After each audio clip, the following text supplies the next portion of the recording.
اچھا یہ سی فوڈ کے حوالے سے بتا دیں کہ سی فوڈ پہ تو سر میرا کلپ آ چکا ہے. تمام کے تمام حلال سمجھتے ہیں ہم؟ جو پیورلی سی فوڈ ہے. ہاں پیورلی سی فوڈ. پیورلی سی فوڈ وہ ہوتا ہے جو سمندر سے نکالنے کے بعد مر جائے. صحیح ہے. اب یہ کہتے ہیں سی فوڈ وہ تو سی میں تو وہ جناب وہ سانپ بھی آتے ہیں. سر سانپ باہر نکالنے سے مرتا نہیں ہے. سمندری سانپ بھی آپ باہر نکالیں وہ خشکی پہ بھی رہ سکتا ہے.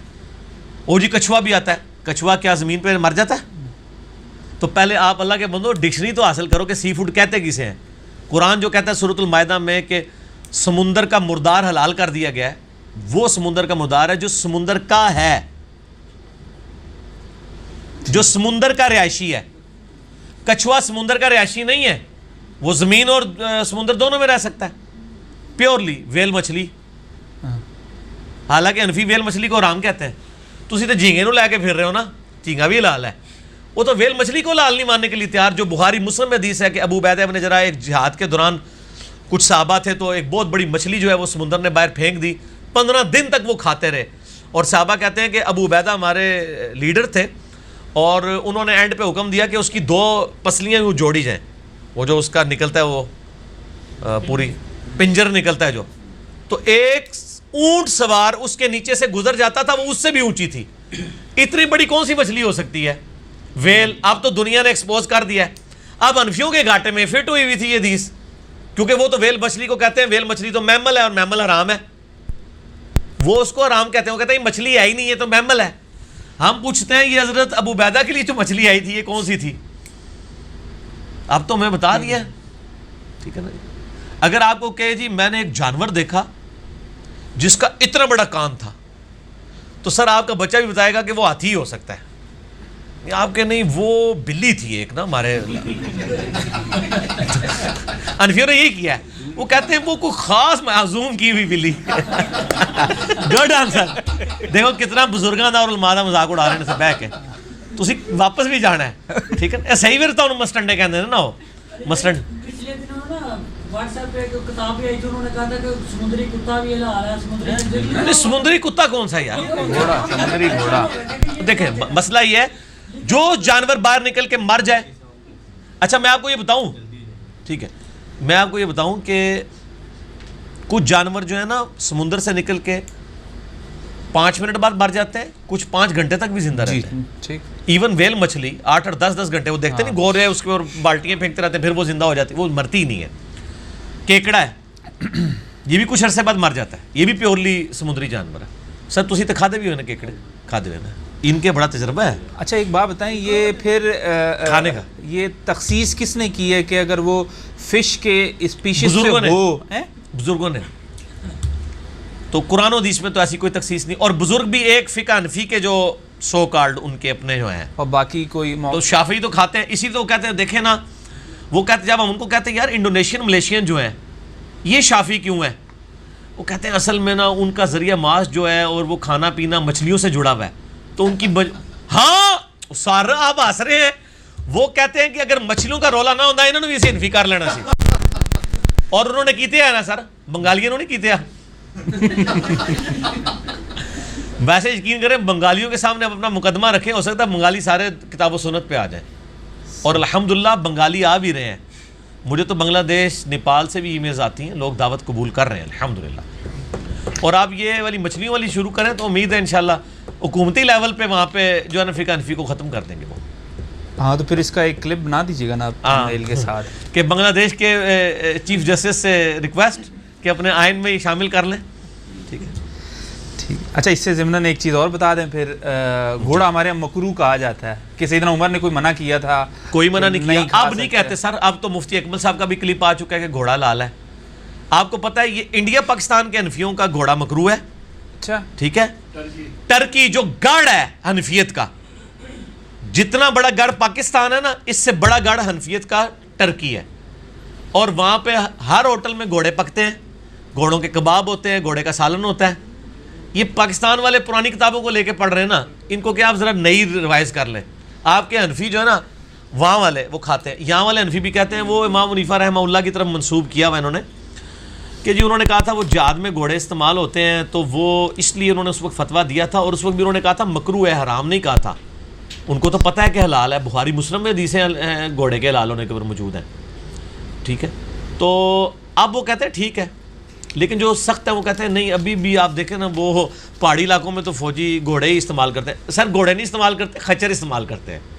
تو گھوڑے کی ٹینشن نہ لو, تسی گھوڑا حلال ہے اور گھوڑے کے حلال ہونے کے اوپر اجماع ہے, اچھا حرام کسی نے نہیں کہا. ٹھیک ہے, میں بڑے درد کے ساتھ ایک چیز پوچھ رہا ہوں, جو جواب دیا آپ نے کہ قرآن میں آیا کہ وَلَقَدْ ذَرَعْنَا لِجَهَنَّمَ كَثِيرًا مِنَ الْجِنِّ وَالْإِنسِ.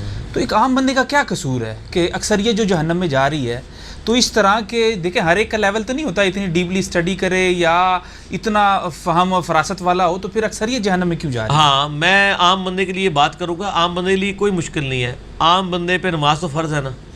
جی بالکل. اور نماز کی 17 رکعتیں فرض ہیں. جی ہر رکعت میں ایاک نعبد و ایاک نستعین آتا ہے. جی. تو عام بندہ تو ہے وہ بعد میں بزرگوں کے نعرے مار رہا ہوتا ہے, قبروں سے مانگ رہا ہوتا ہے.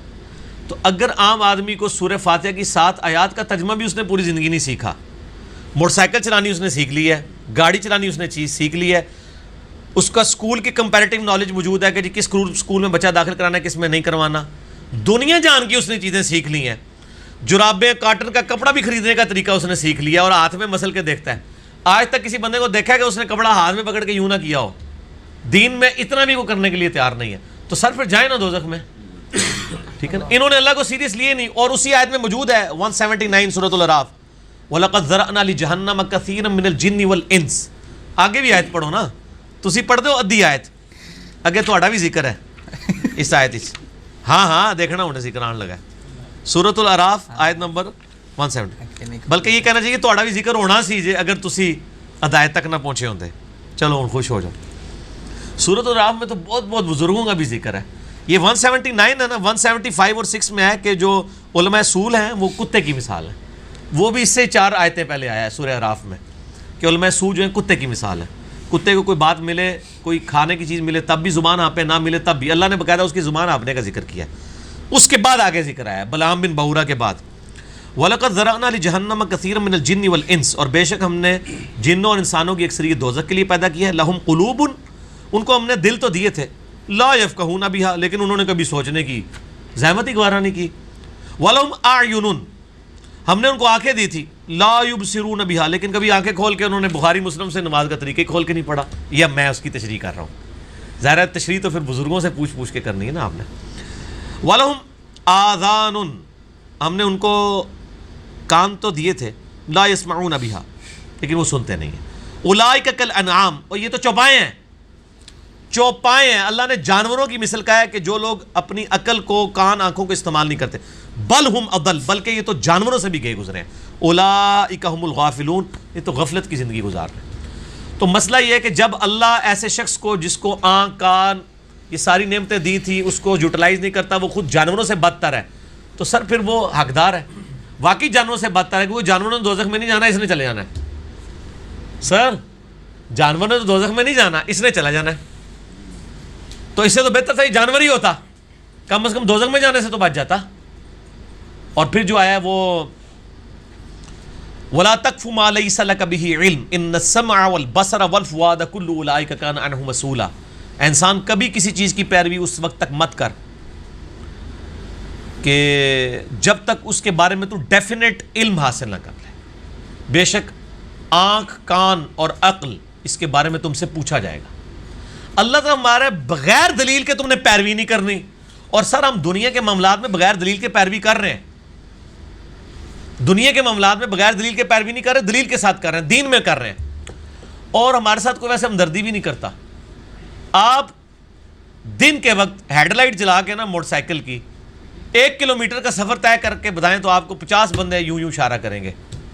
لیکن سر آپ 50 سال تک کسی مسجد میں اپنے بزرگوں کے طریقے پہ نماز پڑھتے رہے, آپ کو ایک بندہ بھی کندھا تھپکا کے نہیں کہے گا کہ یار یہ نماز سنت کے مطابق نہیں آپ پڑھ رہے. اور اگر کہے گا تو وہ اپنی خیر منا لے گا. اور آپ منہ بھی نہیں چڑھائیں گے جو آپ کو یوں کہتے ہیں آپ لائٹ بند کریں. لیکن آپ کو کوئی بخاری کھول کے آپ کے بزرگ بابوں کا بھی ترجمہ دکھا دے تو آپ کہیں گے یہ تو تیری شکل اپنی دور کرے. تو سر آپ نے پھر اللہ کو سیریس نہیں نہ لیا, موٹر سائیکل کی ہیڈ لائٹ کو تو سیریس لیا ہے. اور آپ دیکھیں ان لوگوں کو آپ کہیں گے کہ یہ بولے ہیں, آج تک میں نے نہیں دیکھا کہ کسی نے یوں اشارہ کیا دوسرے کو پرے ہو میری ہیڈ لائٹ ہے. وہ ایسے کرتے ہیں, وہ کہتا ہے سٹینڈ چک لو جی, سٹینڈ چک لو.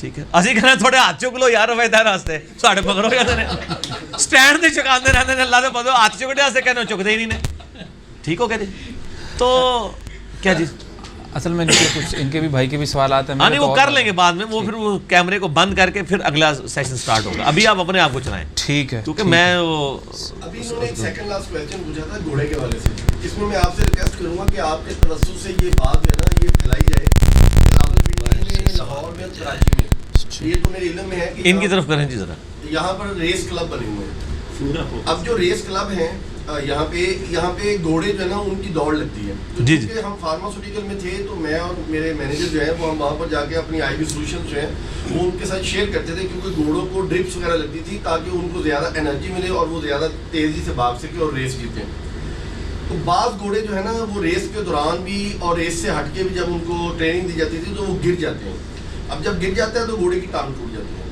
ٹانگ ٹوٹنے کی وجہ سے اب وہ گھوڑا بیکار ہے کیونکہ وہ ان کا کروڑوں کا ہے یا لاکھوں میں گھوڑا ہے پھر وہ گوشت کی قیمت ہی رہ جائے گی وہ اب بیکار ہے بیکار اس سینس میں کہ جو انہوں نے ان کے لیے ٹرینر رکھے ہوئے ہیں اور وہ جو صبح شام کا خیال رکھتے ہیں اسٹیبل بنائے ہوئے ہیں وہاں پہ اب وہ ان کے لیے جو نا وہ ایک اضافی بوجھ بن چکا ہے کیونکہ وہ دوڑ نہیں سکتے ہاں صحیح ہے تو وہ کیا کرتے ہیں کہ وہ بندوق لے کے تو اس کے یہاں پہ رکھ کے نا جی گولی مار گولی مار دیتے ہیں اور یہ اتنا بڑا ظلم ہے میں کہتا ہوں اگر وہ شخص نہیں کھانا چاہتا تو اگر آپ کے توسط سے یہ بات آج چلی جائے امت کے اندر خاص طور پر پاکستان میں ریس کلب کے مالکان کے اندر کہ وہ خود نہیں کھانا چاہتے وہ خود سمجھتے ہیں کہ یہ صحیح نہیں ہے حالانکہ الحمدللہ حلال ہے اللہ کے نبی صلی اللہ علیہ وسلم کی مہر لگی ہوئی ہے تو اس کے باوجود اگر وہ مکروہ سمجھتے ہیں اپنی ذات کے لیے نہیں کھانا چاہتے تو یار وہ گولی نہ مارے اس کو حلال کر کے غربا میں تقسیم کرتے ریس کلب کے اندر غربا بے انتہا موجود ہیں وہ ان کو دے دیں وہ کھا لیں بالکل ٹھیک ہے میرا خیال ہے وہ جو گولی اس لیے نہیں مارتے کہ وہ اس کو حرام سمجھتے ہیں یہ وجہ نہیں ہے وہ چاہتے ہی نہیں ہے کہ وہ کسی اور کی یوٹیلائزیشن میں آئے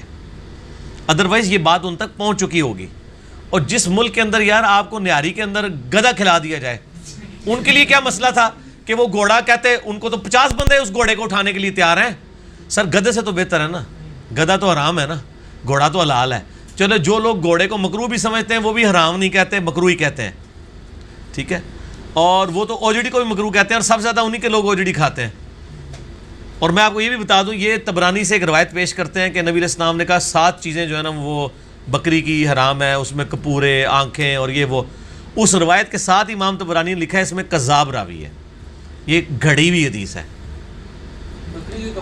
ہاں نہیں بکرے کے ظاہر ہے ٹھیک ہے تسی ایڈی ٹیکنیکل غلطی ہے تو انہوں نے کٹو ٹھیک ہے نا تو مسئلہ یہ کہ وہ بیسیکلی ان کا یہ مسئلہ نہیں ہوگا کہ وہ ریس کلب والے ان کو حرام سمجھ کے بلکہ وہ سمجھتے ہوں گے کہ ہم یہ ہمارا شاہی چیز تھی کسی کے ساتھ ہم کیوں شیئر کریں تو اس لیے کرتے ہوں گے ورنہ تو وہاں پہ بھی کئی لوگ موجود ہوں گے کہ جو ان کو پھر وہ پھینکتے کہاں ہیں ہو سکتا ہے بعد میں لوگ اٹھا کے لے جاتے ہیں اور ان کو کھا لیتے ہوں ورنہ انہوں نے اگر اس کا گوشت بھی بیچنا ہو تو ان کے لیے کوئی پرابلم نہیں ہے 20-25 ہزار تو ان کو مل ہی جائے گا ہوٹل والے اٹھا لیں گے ایون مرنے کے بعد بھی بیچ سکتے ہیں وہ کیونکہ ہمارے تو اکثر ہوٹلوں میں اس طرح کے معاملات ہو رہے ہوتے ہیں تو وہ ذبح کرنے سے پہلے بھی اگر وہ بیچیں تو وہ بھی بک سکتے ہیں بعد میں بھی بک سکتے ہیں ٹھیک ہو گیا کوئی لے گا نہیں علی بھائی کیونکہ ہمارے دیہاتوں میں جب کوئی گھوڑا بیمار ہو جاتا ہے نا کوئی بھینس ہے یا کوئی اور جانور ہے تو اس کو وہ کسائی لے لیتے ہیں گوشت بیچ دیتے ہیں لیکن اگر کوئی گھوڑا بیمار ہے نا تو وہ بس مرنے کا انتظار کیا جاتا ہے جب مر جاتا ہے یا اسے خود مار دیا جاتا ہے اور پھینک دیا جاتا ہے اس کو نہ ذبح کرنے کا چلیں وہ ایجوکیشن ہونی چاہیے اب تو فکر نہیں ہو رہی آگے چلائیں جی ذرا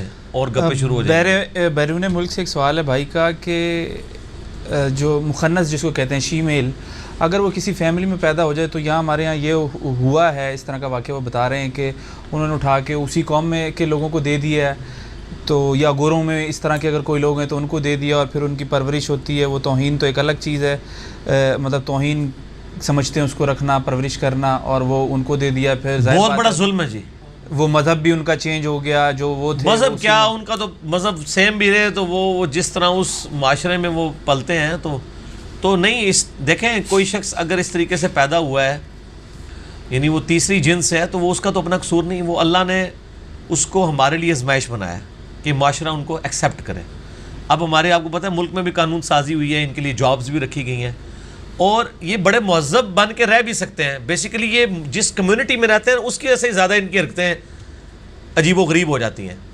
ادروائز یہ جو آپ کا وہ جیک کیلس ہے جو جی وہ بھی مہنس ہے آپ کو نہیں پتہ کبھی کسی کو پتہ لگا مطلب ورلڈ ریکارڈ ہولڈر ہے اتنے لمبے ٹینیور کے لیے، کوئی آل راؤنڈر نہیں رہا ساؤتھ افریقہ کا، تو اس نے اپنی لائف گزاری ہے اس طریقے سے، ٹھیک ہے.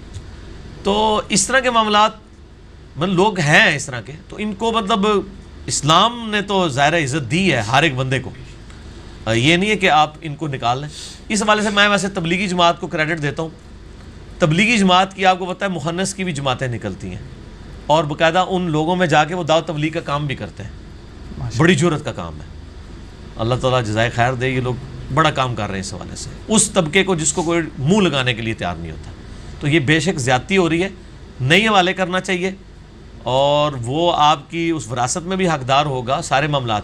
اور دوسرا اس کو تو چھوڑ دیں آپ، اگر کوئی مرد بھی پیدا ہو، کئی مرد ہیں شادی کے بعد بھی ان کی اولاد نہیں ہوتی ہے، تو ان کا سٹیٹس تو وہی رہتا ہے، ٹھیک ہے نا. ایشو تو کسی کے ساتھ بھی بن سکتا ہے. کئی لوگ ایکسیڈنٹ میں ہمیشہ کے لیے ڈسیبل ہو جاتے ہیں، ایسے معاملات بھی ہو جاتے ہیں، ٹھیک ہے. تو معاشرے کو چاہیے کہ وہ ان کے ماں باپ کو چاہیے اپنے ساتھ رکھیں، اور اس کو کوئی برائی والا معاملہ نہیں ہے. چونکہ میں کہتا ہوں ان چیزوں کے پیچھے صرف دین سے دوری ہے.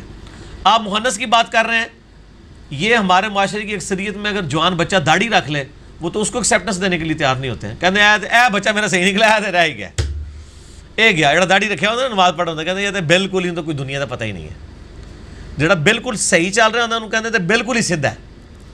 قرآن کہتا ہے سیدھے رستے چلو، ویسے تو کہتے ہیں اہدنا الصراط المستقیم، لیکن وہ سیدھا ہوئے انہوں سیدھا مننے سے تیار نہیں نے. جو یعنی ٹریفک سگنل کے اوپر روک لے گاڑی اور وہ ساری چیزوں کو فالو کر رہا ہو، کہتے ہیں یار بالکل ہی سیدھا ہے، یار یہ تو نہیں چل سکتا. اور گورے سارے بالکل سیدھے تھے، ہاں وہ تو بہت مطلب ان چیزوں کو فالو کرتے ہیں. اچھا، اگلا سوال یہ ہے کہ امام مسلم ہو یا کوئی بھی محدث، ان کی رائے سے کس حد تک اختلاف کیا جا سکتا ہے، اور محدثین کی جو رائے ہے اس کی وہ بھی بتا دیں، شرعی حیثیت کیا ہے؟ نہیں، ظاہر ہے کہ اجتماعی فکر سے تو اختلاف نہ کریں، ظاہر ہے وہ تو امت کی ہے. باقی انڈیویجول لیول پہ اختلاف رائے تو ہو سکتا ہے، بالکل ہو سکتا ہے. امام مسلم کا نام مجھے پتہ نہیں کس انٹینشن سے آپ نے لکھا ہے، آپ جنرل کسی بھی امام کی بات کریں، آپ ان کے ساتھ اختلاف کر سکتے ہیں.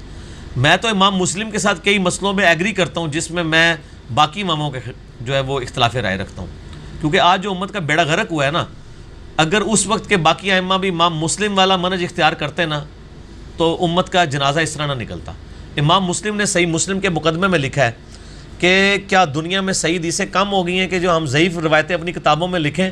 اور انہوں نے کہا میں تو فورس ہی کر رہا ہوں، آنے والے زمانے میں بیڑا غرق ہو جائے گا، لوگ کہیں گے یہ حدیث تو حدیث ہوتی ہے، ڈگری تو ڈگری ہوتی ہے، چاہے اصلی ہو یا جعلی.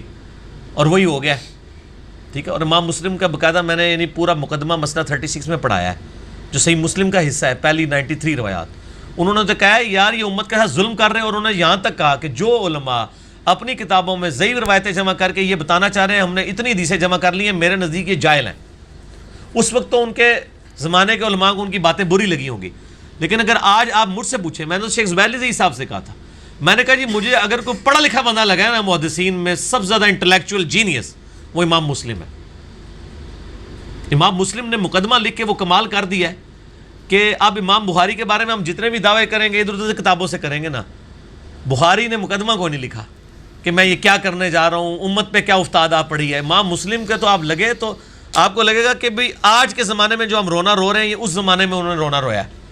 اور پھر انہوں نے کہا تھا کہ لوگ 200 سال تک بھی لگے رہنا میری اس کتاب جیسی کتاب نہیں لکھ سکیں گے جو میں نے اپنی محنت اس پہ کھپا دی ہے. تو سر آج تو 1200 سال سے زیادہ ہو چکے ہیں، انہوں نے تو 200 سال کا چیلنج دیا تھا، ٹھیک ہے. اب ان 1200 سال میں نہیں ہوا تو اگلے تو آپ چھوڑ ہی دیں. حقیقت بات ہے مسلم شریف جیسی کوئی کتاب نہیں پروڈیوس کر سکا، ٹھیک ہے. اچھا، اگلا سوال یہ ہے کہ آئین پاکستان میں تمام کے تمام قوانین جو ہیں وہ قرآن و سنت کے مطابق ہی ہیں؟ نہیں، ظاہر ہے اس میں کمزوریاں تو موجود ہیں. ظاہر ہے انسانوں کا بنایا ہوا ہے نا قانون، تو اس میں کمزوریوں میں اصلاح کی کوشش کرنی چاہیے. اسلامی نظریاتی کونسل بھی بنی ہوئی ہے، ایک پازیٹیولی چیزوں کو ہائی لائٹ کرنا چاہیے. دیکھیں آئین پاکستان کے اوپر تو سارے مولوی بول رہے ہوتے ہیں، میں سے پوچھتا ہوں جو آئین آپ مدرسوں میں پڑھا رہے ہیں وہ کیا آئین اسلام ہے؟ سب سے زیادہ دین کا جنازہ آپ لوگوں نے نکالا ہوا ہے. قرآن حدیث آپ پڑھا رہے ہیں اور آپ کے سارے مسلک کے مسائل قرآن حدیث کے خلاف ہیں. آئین پاکستان کو تو چھوڑ دینا، وہ تو آپ کے اختیار میں نہیں ہے. یار آپ کے مدرسوں کا سلیبس تو آپ کے اختیار میں تھا، کیا آپ نے کتاب و سنت جو پڑھی ہوئی تھی وہ پڑھی رہے گی کہ پڑھائی اور عمل بھی کروایا؟ جو آپ کے اختیار میں وہ آپ نے کیا، اور آپ سیدھا آئین کے اوپر پہنچ جاتے ہیں. کریں، کوشش کریں، اور میں کہتا ہوں آپ رائے عامہ ہموار کریں انشاءاللہ تعالی. میرا ایک یوٹیوب پہ کلپ ہے ڈاکٹر اسرار ورسز جاوید احمد غامدی، 1 لاکھ سے زیادہ لوگ دیکھ چکے ہیں. میں نے اس میں یہ دونوں اپروچز کا بتایا کہ اسلامی نظام کو قائم کرنے کے لیے دھونس نہیں بلکہ رائے عامہ کو ہموار کرنا ہوگا. اس مسئلے میں غامدی صاحب کے ساتھ ہوں کہ آپ رائے عامہ کو ہموار کریں گے. اور ڈاکٹر اسرار صاحب نے بھی کوئی دھونس زبردستی والا معاملہ نہیں کیا، پوری زندگی رائے عامہ ہی ہموار کی ہے انہوں نے، کبھی ایک شیشہ بھی نہیں انہوں نے توڑا. اسی وجہ سے وہ اپنی طبعی موت مرے، ورنہ تو کہیں لاوارث لاش پڑی ہوئی ہوتی. ٹھیک ہے، ان سے کسی کو خطرہ نہیں تھا. لیکن رائے عامہ جو ہموار کی ہے اس کا آپ ایفیکٹ دیکھیں کتنا ہوا ہے کہ پورے ملک کے اندر قرآن کی آواز بلند ہوئی ہے. ٹھیک ہے، تو یہ کام کرنا چاہیے. ٹھیک ہے، اب چھوٹے چھوٹے ذرا سے سوال ہیں کہ سوال تو سارے چھوٹے تھے، جواب لمبے ہوتے ہیں. ہاں نہیں مطلب جواب بھی انشاءاللہ چھوٹے ہی ہوں گے. صبح و شام کے اذکار جو ہیں وہ اگر فرض نماز سے پہلے کر لیے جائیں تو فجر کا وقت داخل ہونے کے بعد صبح کے اذکار کر سکتے ہیں آپ. ٹھیک ہے. ٹھیک ہے جی، ختم سحری کے فوراً بعد چاہے فجر پڑی ہو، کیوں؟ وہ صبح کے اذکار ہیں. ٹھیک. اور شام کے اذکار، چونکہ شام کے اذکار ہیں، آپ غروب آفتاب سے پہلے کر لیں، سب سے افضل وقت وہ ہے. ورنہ آپ مغرب کے بعد کر لیں، افضل وقت یہ ہے کہ مغرب سے پہلے کریں. ٹھیک. شام کے اذکار ہیں وہ رات کے نہیں ہیں، مغرب میں تو رات شروع ہو جاتی ہے. ٹھیک.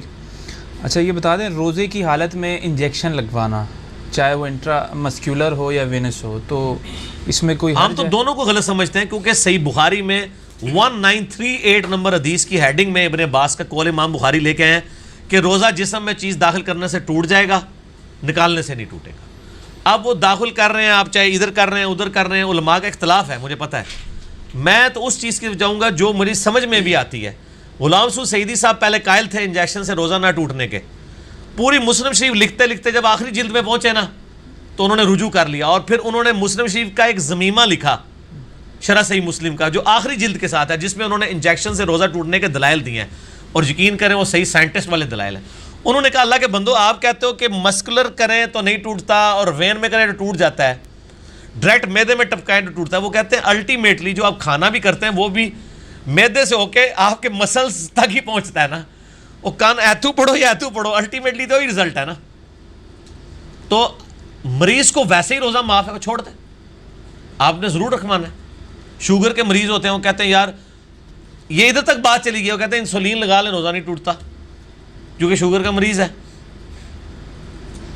تو شوگر کے مریض پہ تو روزہ فرض ہی نہیں ہے بھائی، وہ مریض ہے.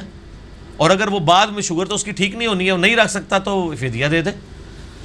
لیکن آپ شریعت کو ٹیلر میڈ تو نہ کریں. اس طرح کئی سانس کے مریض ہیں، انہیلر کا یوز کرتے ہیں، اس میں کچھ بعض لوگ گنجائش نکالتے ہیں، لیکن انہیلر کی گنجائش کے ساتھ سگریٹ کی گنجائش بھی پھر نکلنا شروع ہو جائے گی. ٹھیک ہے نا. نہیں اگر تقویٰ کے حیثیت سے سوچ کے انسان رکھ لے تو تقوی ہاں پھر تقوی کے ساتھ پھر یہ ہے کہ وہ ساتھ ہر روزے کا ایک فدیہ بھی دیتا رہے. اچھا کہ اگر وہ روزہ کاؤنٹ نہ ہوا تو فدیہ تو پیچھے آپ کی بنیاد پہ کھڑا ہوگا تو کرے. ٹھیک ہے، انسولین بھی لگائے، سارا کچھ کرے، روزہ رکھتا رہے، اپنی تسلی بھی کرتا رہے، فدیہ بھی دیتا رہے. یہ صحیح ہے، بہر بھائی خوش رہنا. ٹھیک ہے نا. اچھا ہمارے یہاں جو بھی جو پرائیویٹ ہوں جابس، یہ مسئلہ جب پتہ چلے گا نا سر فدیے والا، لوگ کہیں گے یار روپیے بھی دیے روزہ بھی رکھیے، کھائیے کیوں نہ. ہاں جس کی محبت ہے وہ رکھے. جو کمپنی اور جو ہے ورکرز کے درمیان ایک کانٹریکٹ ہوتا ہے، میوچل انڈرسٹینڈنگ جو بھی ہو، اس کانٹریکٹ کی مطلب کوئی شرعی حیثیت بھی ہوتی ہے اگر اس سے؟ شرعی حیثیت تو ہے نا سر، امپلائر ریلیشن شپ ہے نا، شرعی حیثیت کیوں نہیں ہے؟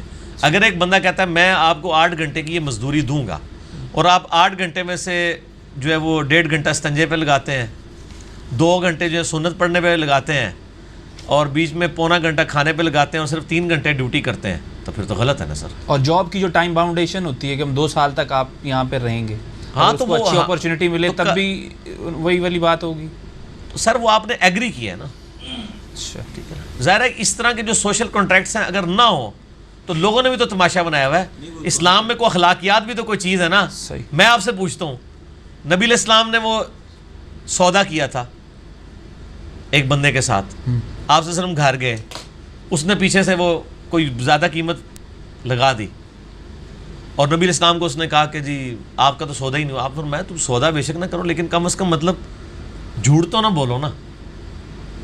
کا گواہ لے کے حضرت خزیمہ گزر رہے تھے، انہوں نے گواہی دے دی. اور صحیح بخاری میں یہ واقعہ تو نہیں، لیکن اتنا حصہ بخاری میں ہے کہ خزیمہ ابن ثابت انصاری کی گواہی 2 کے برابر نبی علیہ السلام نے کی تھی، کیونکہ وہاں انہوں نے گواہی دی تھی نبی علیہ السلام کے لیے.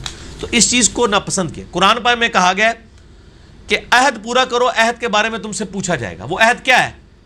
یہی تو ہے, ورنہ تو دنیا میں وہ کام ہی نہیں چل سکتا. میں ابھی آپ سے کنٹریکٹ کر کے کہوں آپ پیچھے کسی اور کے ساتھ لگ جائیں, تو سر دنیا تو چل ہی نہیں سکتی ہے جب تک آپ اپنی زبان کی پاسداری نہیں رکھتے ہیں. کہیں تو آپ کو باؤنڈ کرنا ہوگا نا. اچھا وہ جو کہتے ہیں نا 2 سال کا بانڈ ہے, وہ یہ بھی کہتے ہیں کہ اگر آپ 2 سال سے پہلے چھوڑنا چاہیں تو اتنے پیسے دے کے چھوڑ دیں. وہ یہ ساتھ رکھتے ہیں آپ کو, بالکل باؤنڈ نہیں گن پوائنٹ پہ رکھا ہوتا, ٹھیک ہے, اور آپ ایگری کرتے ہیں, لوگ چھوڑ بھی جاتے ہیں اس طریقے سے. تو اس طرح کے اوپر میرا خیال ہے یہ سارے سوشل ایشوز ہیں, ان کے اوپر جو ہے نا وہ معاشرتی طور پہ دیکھ لینا چاہیے کہ کیا بیسٹ چیز ہے. اچھا, صلاۃ التسبیح جو ہے اس سے کبیرہ گناہ بھی معاف ہو جاتے ہیں. ہاں جی, آپ نے ترمذی بتایا ابو ہے. داؤد میں موجود ہے. جبکہ آپ دوسری طرف یہ بھی کہتے ہیں کہ وہ توبہ کے بغیر معاف نہیں تو ہوتے. توبہ کے ایکویلنٹ نبی علیہ السلام نے صلاۃ و تسبیح کو ایک توبہ کا ایکویلنٹ بتا دیا ہے.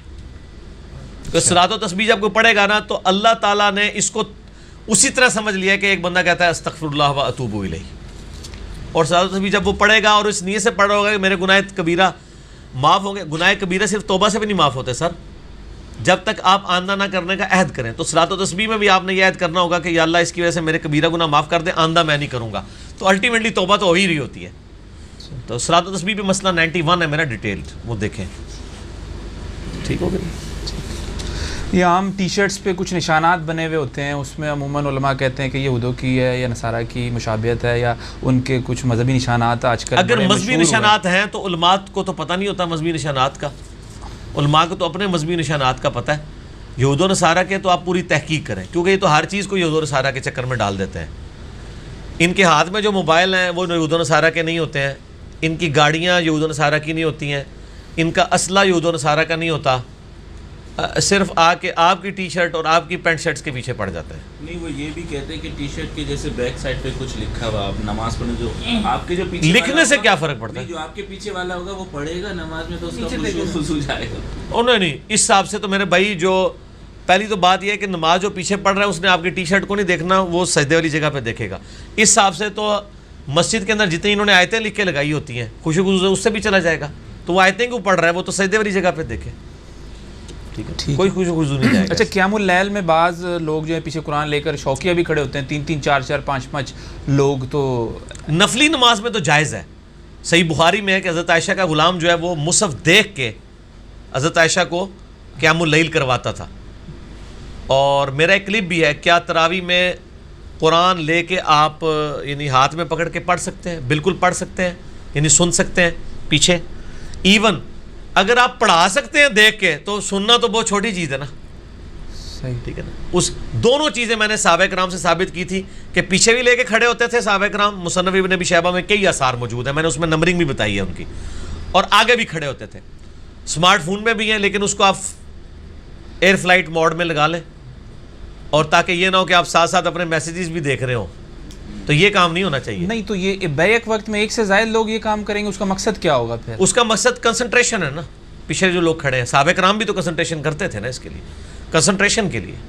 ظاہر ہے یار ایک بندے کو عربی نہیں آتی ہے, اب وہ کیسے کنسنٹریٹ کرے, طرز کے اوپر کنسنٹریٹ کرے. اس کے پاس تو حال ہی یہی ہے کہ وہ دیکھے. صحابہ کو تو عربی آتی تھی تب بھی وہ کنسنٹریشن کے لیے دیکھتے تھے. تو اگر کوئی کر لیتا ہے نفلی نماز میں تو بالکل ٹھیک ہے, کرے.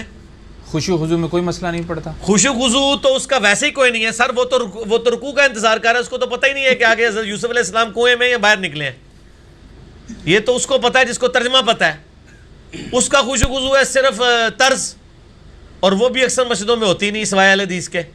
تو سر کچھ تو اس کے ہاتھ میں رہنے دینا آپ, بالکل نہ اسے چھین لیں. اور اس کا بڑا فائدہ ہوا ہے کہ لوگ کم از کم تراویح پڑھنا شروع ہو گئے. لیکن یہ صرف اہل حدیث کی مسجدوں میں ہی ہوتا ہے, وہیں لے کے کھڑے کہیں اور کھڑے نہیں, آپ ہوں گے دوسرا تو آپ کو سر کیا کریں گے, کہیں اور آپ کو باتیں سنا دیں گے. باتیں سنائیں گے تو آپ ان کو بتا دیں کہ بخاری میں موجود ہے. پھڈا ہو جاتا, میرے ساتھ ہو گیا تھا پھڈا, وہی ٹی شرٹ پہ لکھ کے. سر دوسرے جو پھڈا کرنے والے ہیں ان کا تو کوئی علاج نہیں ہے. صحیح. نہیں, جنہوں نے یہ مجھے نہیں لگتا یار آپ لوگ کس جگہ پہ رہ رہے ہیں. آپ تو بڑی ٹالرنس ہے لوگوں میں. اسلام آباد میں تو میں نے دیکھا کہ کسی دیوبندی کی جرت ہو جائے کسی اہل حدیث کو ڈانٹ دے اپنی مسجد میں. آپ لوگ بھی شہروں کے رہنے والے ہیں, وہاں تو اس طرح کے مسئلے بہت کم ہی ہوتے ہیں, کوئی نہیں ڈانٹتا. اچھا اس کا حال میں آپ کو بتا دیتا ہوں. اور سر میں آپ کو کرایہ بھی دیتا ہوں. آپ نا منتھلی کو 500 روپیہ نا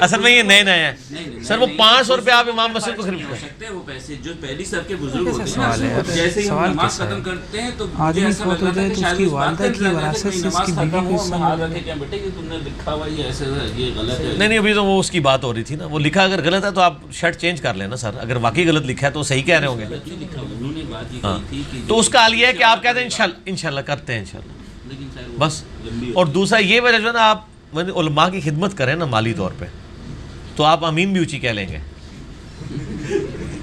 یہ میں آپ کو ٹیکنیکل, اور یہ آپ اس پہ ہنسے نا, یہ نبی الاسلام کا طریقہ ہے تالیف قلب کے لیے. جو کمزور ایمان والے لوگ ہیں ان کو زیادہ دینا. صحیح مسلم میں آتا ہے غزوہ حنین کے موقع پر جو حضور کے شروع سے جانسار صحابہ تھے ان کو حضور نے کچھ دیے ہی نہیں ہے, اور ابو سفیان کو 100 اونٹ دے دیے, جو نیا نیا تازہ تازہ مسلمان تھا, اس کے دل میں ایمان کو بٹھانے کے لیے, تالیف قلب کے لیے. اب انصار کہہ رہے ہیں کہ ابھی تو مہاجرین کے خون بھی ہماری تلواروں سے ٹپک رہے ہیں, اور اس شخص کو دیکھو اس پہ اپنے قبیلے کی محبت غالب آ گئی ہے. نبی الاسلام کے بارے میں کہا کلمات کفر ہیں. نبی کے بارے میں بات کرنا, نبی الاسلام تک پہنچا, آپ نے کوئی فتویٰ نہیں لگایا کفر کا, کیونکہ 295C اس وقت نہیں بنی ہوئی تھی. آپ صلی اللہ علیہ وسلم نے اس کو انڈورس کیا. آپ نے فرمایا مجھے یہ باتیں پتہ چلی ہیں, تو کیا یار تم اس بات پہ راضی نہیں ہو کہ یہ لوگ دنیا کا مال لے جائیں اور تم اللہ کے رسول کو لے جاؤ؟ میرا جینا مرنا انصار کے ساتھ ہے. کوئی یا رسول اللہ ہم اس کے اوپر راضی ہیں. جو دنیا کا مال چاہنے والے ہیں ان کو دنیا دے دیں آپ, ہم اللہ اور اس کے رسول کو چاہنے والے ہیں. یہ ہر وقت دو کیٹیگری کے لوگ موجود ہوتے ہیں. لیکن میں آپ سے پوچھتا ہوں کہ نبی علیہ السلام کا آپ ظرف دیکھیں کہ نبی علیہ السلام کے اوپر ایک جینون اعتراض تھا, آپ نے اس کو کھلے دل سے سنا, گستاخی کا فتویٰ نہیں لگایا. کہ نیچرل بات تھی کہ انصار نے کہا کہ ہماری تلواروں سے خون ٹپک رہا ہے ان لوگوں کا جن کو ابھی تک ہم اسلام کی خاطر قتل کرتے رہے ہیں. آج جب مال غنیمت آیا تو نواز بھی انہی کو دیا جنہوں نے آخری وقت پہ کلمہ پڑھ لیا ہے, اور ہم لوگ ادھر کے ادھر ہی ہیں. تو پھر اور نبی علیہ السلام کو بھی کانفیڈنس تھا کہ اس بنیاد پہ ایمان نہیں چھوڑ کے جائیں گے. ان کا تھا کہ یہ بھی نئے نئے آئے ہیں, ان کو ہم انڈورس کر دیں تالیف قلب کے لیے, تو کر دیا. ٹھیک ہو گیا جی, صحیح ہو گیا. ٹھیک ہو. ہاں جی امام صاحب کا. وہ جو آگے بزرگ کھڑے ہوتے ہیں بزرگوں کو تو آپ کچھ نہیں کر سکتے, جب امام آپ کے ساتھ ہے سر تو سب آپ کے ساتھ ہیں. حدیث مل جائے وہ گی. کہنے گے سرکار ہاں پھر حدیث مل جائے گی حدیث مل جائے گی. اور وہ اس پہ ایک جینون لطیفہ بھی شیخ زبیلی زئی صاحب نے اپنی ویڈیو میں سنایا تھا, وہ تراویح والا. تراویح والا. چلو باقی نے سنا دیے نا, مزہ آئے گا نا. ہاں. وہ کہتے ہیں وہ کراچی میں ہی کوئی مسجد تھی, وہ کوئی بنوائی کسی نے, اس میں امام مسجد اہل حدیث رکھا انہوں نے, ٹھیک ہے نا جی. اس نے جناب 8 تراویح پڑھائی, وہ بابے آپ کے آگے, انہوں نے کہا یار یہ کیا, ٹھیک ہے. انہوں نے کہا پھر یعنی رمضان کا جب مہینہ آیا تو ان کا تراویح 8 ہو گئی 20, ان کا جس طرح آپ کہیں گے کر لیتے ہیں. ان کا جی ان کا ویسے تو 8 ہیں, لیکن اگر آپ کہیں گے تو 20 پڑھا دیں گے. وہ 20 پڑھائی انہوں نے. اہل حدیث نے تو 8 نہیں مک دیا, تو 20 مکیاں ہو گیا. وہ تو قرآن ہی اتنا آہستہ آہستہ پڑھتے ہیں. 2-3 دن تو لوگوں نے 20 برداشت کی, چوتھے دن میرے صاحب نے کہا یار کوئی 8 والی حدیث ہے. انہوں نے کہا ہاں جی 8 والی حدیث ہے, چلو 8 ہی پڑھا دو پھر. تو وہ مسئلہ ہے کہ یہ بڑا فرق پڑ جاتا ہے. حدیث مل جاتی ہے, پھر حدیث مل جاتی ہے. سر میں آپ کو بتاتا ہوں, آپ کسی ایسے بندے کو جو پاکستان میں کسی ایسی مسجد کا امام ہو جہاں پہ رفع الیدین سے لوگ نفرت کرتے ہیں, اور وہ امام رفع الیدین سے نفرت کرتا ہے, آپ اس کے کان میں جا کے کہ سعودیہ سے ویزا ہے, 10,000 ریال مہینے کی تنخواہ ہے, لیکن یار وہ پتہ ہے سعودیہ والے طرف الیدین کر دینے, ہاں جی یہ بھی ثابت ہے, وہ چلا جائے گا. آپ یہ چیک کر کے دیکھ لیں, وہ ثابت ہو جائے گا. یہ تو جو چیز بخاری مسلم کی درجنوں حدیثیں نہیں نا ثابت کر سکتی, پیسہ ثابت کر دیتے. نہیں لیکن یہ ضروری نہیں ہے, بہت سارے مفتی ایسے بھی ہیں کہ جو مطلب اس چیز پہ, وہ جو بہت سارے مفتی ہیں نا سر, ان کو 500 سے فرق نہیں پڑتا, ان کے لیے 5 لاکھ آپ کو لگانا پڑے گا. 5 لاکھ بھی شاید نہیں ہے. اچھا پہلے یہ تھے بہت کمار. پہلے بہت کمار ہے, ظاہر ان کو ضرورت ہی نہیں ہے نا. پھر دنیا کے لیے بھی نہیں ہے, کیونکہ میں بھی جانتا ہوں نا ایسے لوگ. ہاں ٹھیک ہے, اچھی بات ہے. وہ اپنی جیب سے ہی لگا رہے ہوں گے دین پہ, لوگوں سے چندہ نہیں لیتے ہوں گے. وہ پھر لوگ ہی الگ ہیں, وہ لوگ ہی الگ ہیں. ان کے لیے دعا کریں کہ اللہ ان کو مرنے سے پہلے ہدایت دے دے. کچھ لوگ ہیں ان بندوں پہ ضرور ترس آتا ہے کہ یار وہ بیچارے اخلاص کے ساتھ لگے بھی ہوئے ہیں, پھر بھی ان کو معاملات کلیئر نہیں ہو رہے. دعا کرنی چاہیے. وطر کی نماز میں دعائے قنوت کون سی پڑھنا جو ہے وہ وطر کا جو دعائے قنوت ہے وہ ترمذی میں موجود ہے حدیث مولا حسن علیہ السلام سے. اللہم اہدنی فی من ہدیت وعافنی فی من عافیت، یہ والی دعا ہے. جو اللہم انا نستعینک ہے یہ سنن کبری البیہقی میں ہے، اور یہ ہے قنوت نازلہ کے لیے، قنوت وطر والی دعا نہیں ہے یہ. ٹھیک. اچھا، یہ جو ایک دعا ہے لا الہ الا انت سبحانک انی کنت من الظالمین، اس کو آیت کریمہ بھی کہا جاتا ہے، اور اس کا عموماً لوگ دکھ اور تکلیف پریشانی میں ورد بھی کروا رہے ہوتے ہیں. ٹھیک کرتے ہیں. ٹھیک ہے، یعنی ورد کر رہے ہیں، اس کا کروانا اور چیز ہے، وہ سوال نہیں وہ وہ نہیں پورے جو نہیں اپنے طور پہ کریں. وہ تو جامع ترمذی میں حدیث ہے، جو شخص بھی یونس علیہ السلام کی دعا کے ساتھ اللہ کی طرف متوجہ ہوا اللہ تعالیٰ اسے محروم نہیں لوٹائے گا.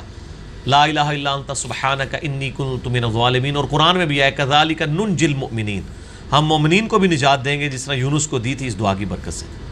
میرا تو کلپ ہے مصیبت اور پریشانی سے بچاؤ کے 3 وظائف، اس میں سے ایک وظیفہ یہ ہے، دوسرا حسبنا اللہ و نعم الوکیل، تیسرا یا حی یا قیوم برحمتک استغیث.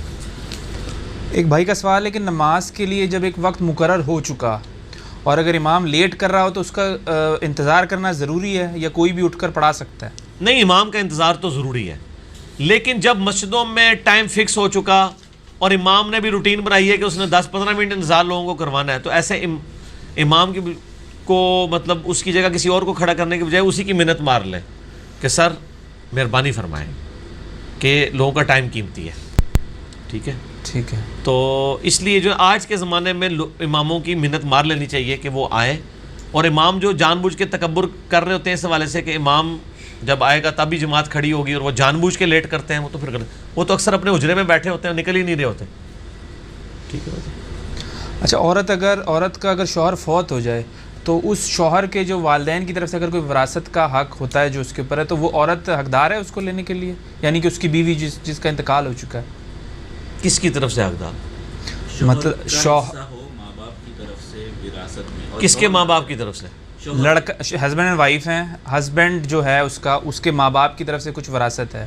مثال کے طور پہ اگر اس شوہر انتقال کر جاتا ہے اس بیوی کا، مطلب شوہر انتقال کر گیا ہے ماں باپ کے مرنے سے پہلے یا بعد میں؟ جی پہلے تو اس میں تو حصہ ہی نہیں ہے ویسے. نہیں حصہ ملے گا بیوی کو، بیوی یا اس کی اولاد، کوئی حصہ نہیں ہے.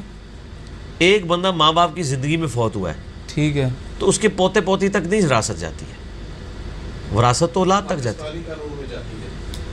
چلے مجھ سے تو دین کا مسئلہ یہ پوچھ رہے ہیں. اچھا ٹھیک مسئلہ وراثت پہ 22 نمبر مسئلہ دیکھ لیں آپ. ٹھیک ٹھیک ہو گیا. ٹھیک ہو گیا جی؟ جی ٹھیک ہے جی. میرے خیال ہے تھوڑا سا بریک لے لیں. ریسٹ کرتے ہیں، پھر انشاءاللہ تعالیٰ کیونکہ پھر ساری کے لیے بھی یعنی کرنا ہے، پھر انشاءاللہ تعالیٰ باقی سوالات کو لے کے چلتے ہیں. سبحانک اللہم و بحمدک اشہد ان لا الہ الا انت استغفرک و اتوب الیک. انشاءاللہ باقی بعد میں کرتے ہیں. وما علینا الا البلاغ. ہاں جی زبیر بھائی شروع کریں، اللہ کا نام لے کے آپ کے جو کوشچن سامنے لے کے آئیں انشاءاللہ. اعوذ باللہ من الشیطان الرجیم، بسم اللہ الرحمن الرحیم، الحمدللہ رب العالمین والصلاة والسلام علی رسولہ الکریم محمد وعلی آلہ واصحابہ اجمعین. رب اشرح لی صدری ویسر لی امری واحلل عقدۃ من لسانی یفقہوا قولی. آمین. علی بھائی آپ سے پہلا سوال یہ ہے کہ کیا قرآن کی روح سے انسان اشرف المخلوقات ہے؟ ہاں جی، ان الفاظ کے ساتھ تو قرآن حکیم میں کوئی نہیں ملتی چیز. ایک جو آئی نا سورہ والتین میں، لقد خلقنا الانسان فی احسن تقویم، ہم نے انسان کو بہترین اٹھان کے اوپر اٹھایا ہے. تو یہ ایک تعریفی کلمات ہے. انڈائریکٹلی تمام چیزیں اسی طرف اشارہ کرتی ہیں، کیونکہ اس کائنات میں اللہ تعالیٰ کی سب سے ایلیٹ نعمت جو ہے نا، جو مخلوقات میں اللہ نے پیدا کی ہے، وہ جنت ہے. اور جنت کا وارث انسان ہے، کوئی فرشتہ نہیں ہے، ایون کوئی جن بھی نہیں ہے. پھر آپ یہ دیکھیں کہ جتنے اللہ کے محبوب ترین بندے ہیں انبیاء اکرام علیہ السلام، وہ انسانوں میں آئے ہیں، جنات میں نہیں آئے ہیں. کسی شخص سے اگر پوچھا جائے کہ اس کائنات میں مخلوق میں سب سے افضل شخص جو ہے وہ انسان ہے یا فرشتہ، تو کہیں گے انسان، محمد رسول اللہ صلی اللہ علیہ وآلہ وسلم. پھر فرشتے تو انسانوں کی خدمت میں بھی لگے ہوئے ہیں، ہمارے ساتھ اٹیچ ہیں، اور اللہ تعالیٰ فرماتا ہے حفاظت کے لیے. اور پھر سورہ المومن کے شروع میں آتا ہے کہ جو اللہ کے عرش کو تھامنے والے فرشتے ہیں، افضل ترین فرشتے، وہ بھی وہاں پہ یہی دعائیں کرتے ہیں کہ اے اللہ ایمان والوں کو بخش دے، ان کی بیویوں کو، ان کے بچوں کو جنت میں اکٹھا کر دے. تو یہ تو لگ رہا ہے کہ ساری کی ساری کائنات جو ہے انسان کے گرد ہی گھوم رہی ہے. لقد خلقنا الانسان فی احسن تقویم، اور وما خلقت الجن والانس الا لیعبدون، جنوں اور انسانوں کو اپنی عبادت کے لیے پیدا کیا، اور اللہ تعالیٰ نے جنوں انسانوں کو اپنی عبادت کے لیے پیدا کیا اور باقی مخلوقات کو انسانوں کی خدمت میں لگا دیا. سورج، چاند، ستارے، زمین، ساری نعمتیں. تو الٹیمیٹلی اس سے یہ رزلٹ نکلتا ہے. پھر فرشتوں نے سجدہ کیا انسان کو، اور وہاں پہ بھی ان کی علمی برتری ان کے اوپر ثابت کی گئی سورۃ البقرہ کے اندر، کہ وہ جانتے تھے، آدم جانتے تھے، وہ نہیں جانتے تھے. علمی برتری ان کے اوپر ثابت کر دی. اس سے بھی انسان کا برتر ہونا یعنی ثابت ہو گیا. تو قرائن تو یہی بتا رہے ہیں کہ اشرف المخلوقات یعنی ایک جو انسانوں میں مسلمانوں کے ہاں تو یہ کم از کم عقیدہ پایا جاتا ہے.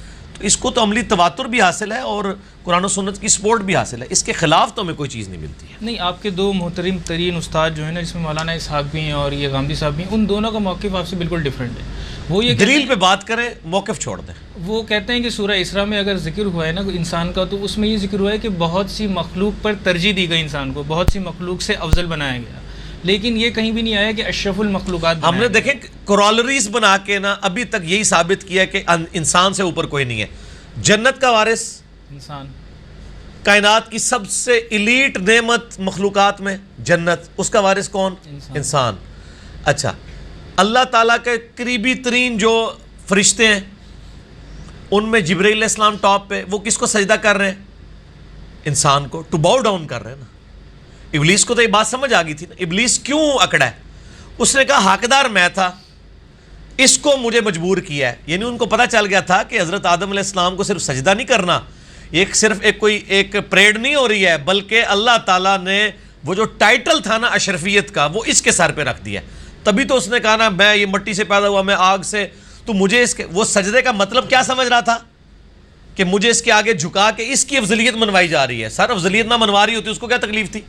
اس نے یہ تو نہیں کہا کہ یا اللہ تیرے علاوہ کسی کو سجدہ نہیں، میں اس لیے نہیں کروں گا. اس نے یہ کہا اس کو تو نے مٹی سے بنایا، میں اس سے بہتر ہوں. ٹھیک ہے، تو جب میں بہتر ہوں تو میں اسے سجدہ کیوں کروں؟ اس کو پتا تھا سجدہ کرنے کا مطلب یہ ہے کہ اس کی برتری میرے اوپر ثابت کی جا رہی ہے. وَنَفَخْتُ فِيهِ مِن رُوحِي، یہ کتنی بڑی فضیلت انسان کو دی گئی ہے. تو الٹیمیٹلی ہر چیز ثابت کر رہی ہے. اب جو کہہ رہے ہیں نا کہ انسان مخلوقات میں باقی مخلوقات سے نیچے ہے، دلیل وہ لے کے آئے. ہم نے تو ہر ایک قرائن سے ثابت کر دی ہے کہ وہ باقی مخلوقات سے بہتر ہے. دیکھیں بڑی بڑی مخلوقات آپ کے علم میں کیا ہے؟ جن، فرشتے اور انسان. چوتھی تو کوئی مخلوق نہیں ہے نا. آپ یہ تو نہیں کہیں گے نا ویل مچھلی بہتر ہو سکتی ہے، جانور تو سارے نیچے آ گئے. ان تینوں میں سے آپ کمپیئر کر لیں کہ جنت کا وارث کون ہے، مخلوقات کا امام کون ہے. وہ سب کے سب انسانوں کی کیٹیگری. معراج کس کو کرائی گئی؟ انسان کو. اچھا، اس سے بڑی بات مجھ سے، میں ٹیکنیکلی سپیکنگ، دو مختلف لوگ ہیں. ایک وہ آدمی ہے جو اپنی چوائس سے اپنے رب کو چوز کرتا ہے، جبکہ اس کے سامنے خدا کے مخالف کا راستہ بھی موجود ہے اور وہ اٹریکٹفل بھی زیادہ ہے، لیکن وہ اپنے نفس پہ قابو پا کے خدا کا راستہ اختیار کرتا ہے. کیا وہ بندہ اس بڑی ول کے ساتھ مقام حاصل کرے گا، یا وہ شخص جس کے سامنے برائی کا راستہ نہیں، اس کے پاس دوسری چوائس ہی کوئی نہیں ہے خدا کو چوز کرنے کے سوا؟ اس کے ایمان کو آپ بڑا ایمان کہیں گے یا اس کے؟ ظاہر وہ تو یہ تو انسان کے پاس ہے. میں کہتا ہوں جبرائیل علیہ السلام کے پاس وہ دولت نہیں ہے جو ہمارے اور آپ کے پاس موجود ہے کہ ہم اپنی چوائس سے اپنے رب کو چوز کرتے ہیں. یہ چیز ہمیں ممتاز کرتی ہے فرشتے سے بہتر انسان بننا، مگر اس میں لگتی ہے محنت زیادہ. وہ کیوں کہا گیا؟ وہ اسی لیے کہا گیا نا. اچھا، پھر روح امین جو فرشتوں کے سردار ہیں، اور فرشتے لیلۃ القدر میں سکینت نازل کر رہے ہیں کس کے اوپر؟ انسانوں کے اوپر. ہر چیز انسان کے گرد گھوم رہی ہے، ہر چیز انسان کے گرد گھوم رہی ہے. اگر فرشتے گھوم رہے ہیں تو باقی تو کسی مخلوقات کا کوئی لینا دینا ہی نہیں ہے. اور یہ نہ کہ تمام مخلوقات ہے کتنی ہے جو افضلیت کی کیٹیگری میں فال کرتی ہیں. عقل جن کو دی گئی ہے وہ تین ہی ہے، انسان، جن اور فرشتے. چوتھی تو مخلوق ہی کوئی نہیں ہے. اگر آپ کے علم میں ہے تو بتائیں. نہیں، ایک حدیث ملتی ہے نا جس میں آپ نے کلپ بھی ڈالا تھا، جس میں 7 محمد 7 زمین 7 آسمان. وہ تو روایت ہی جعلی ہے نا وہ، لیکن سر روایت ہی جعلی ہے. جب روایت جعلی ہے تو آپ ایک کنسیپٹ خود بنا رہے ہیں نا. روایت ہی جعلی ہے، روایت ہی جعلی. اچھا، یہ بتائیے منقطع روایت ہے کہ قرآن و حدیث اس میں بھی 7 اگر محمد اور 7 زمینیں ہیں تو وہ 7 محمد ہیں تو ظاہر ہے کہ وہ انسان ہی ہے. تو پھر بھی بات وہی آ جائے گی، اینڈ رزلٹ تو وہی رہے گا نا. 7 کو 1 بنا لے، 1 کو 7 بنا لے. یا تو ہونا کہ وہ محمد جو ہے وہ کسی اور مخلوق سے تعلق رکھتے ہیں، انسان سے تعلق نہیں رکھتے. تو الٹیمیٹلی تو وہی بات ہے. اچھا انسان ہی کلائمیکس. اچھا، قرآن و حدیث کا مطالعہ کیا جائے تو ہمیں معصوم کا ورڈ کہیں نظر نہیں آتا، تو پھر ہم نبیوں کو معصوم کس عقیدے کی بنا پر کہتے ہیں؟ پہلی تو بات ہے کہ معصوم کا مطلب کیا ہے.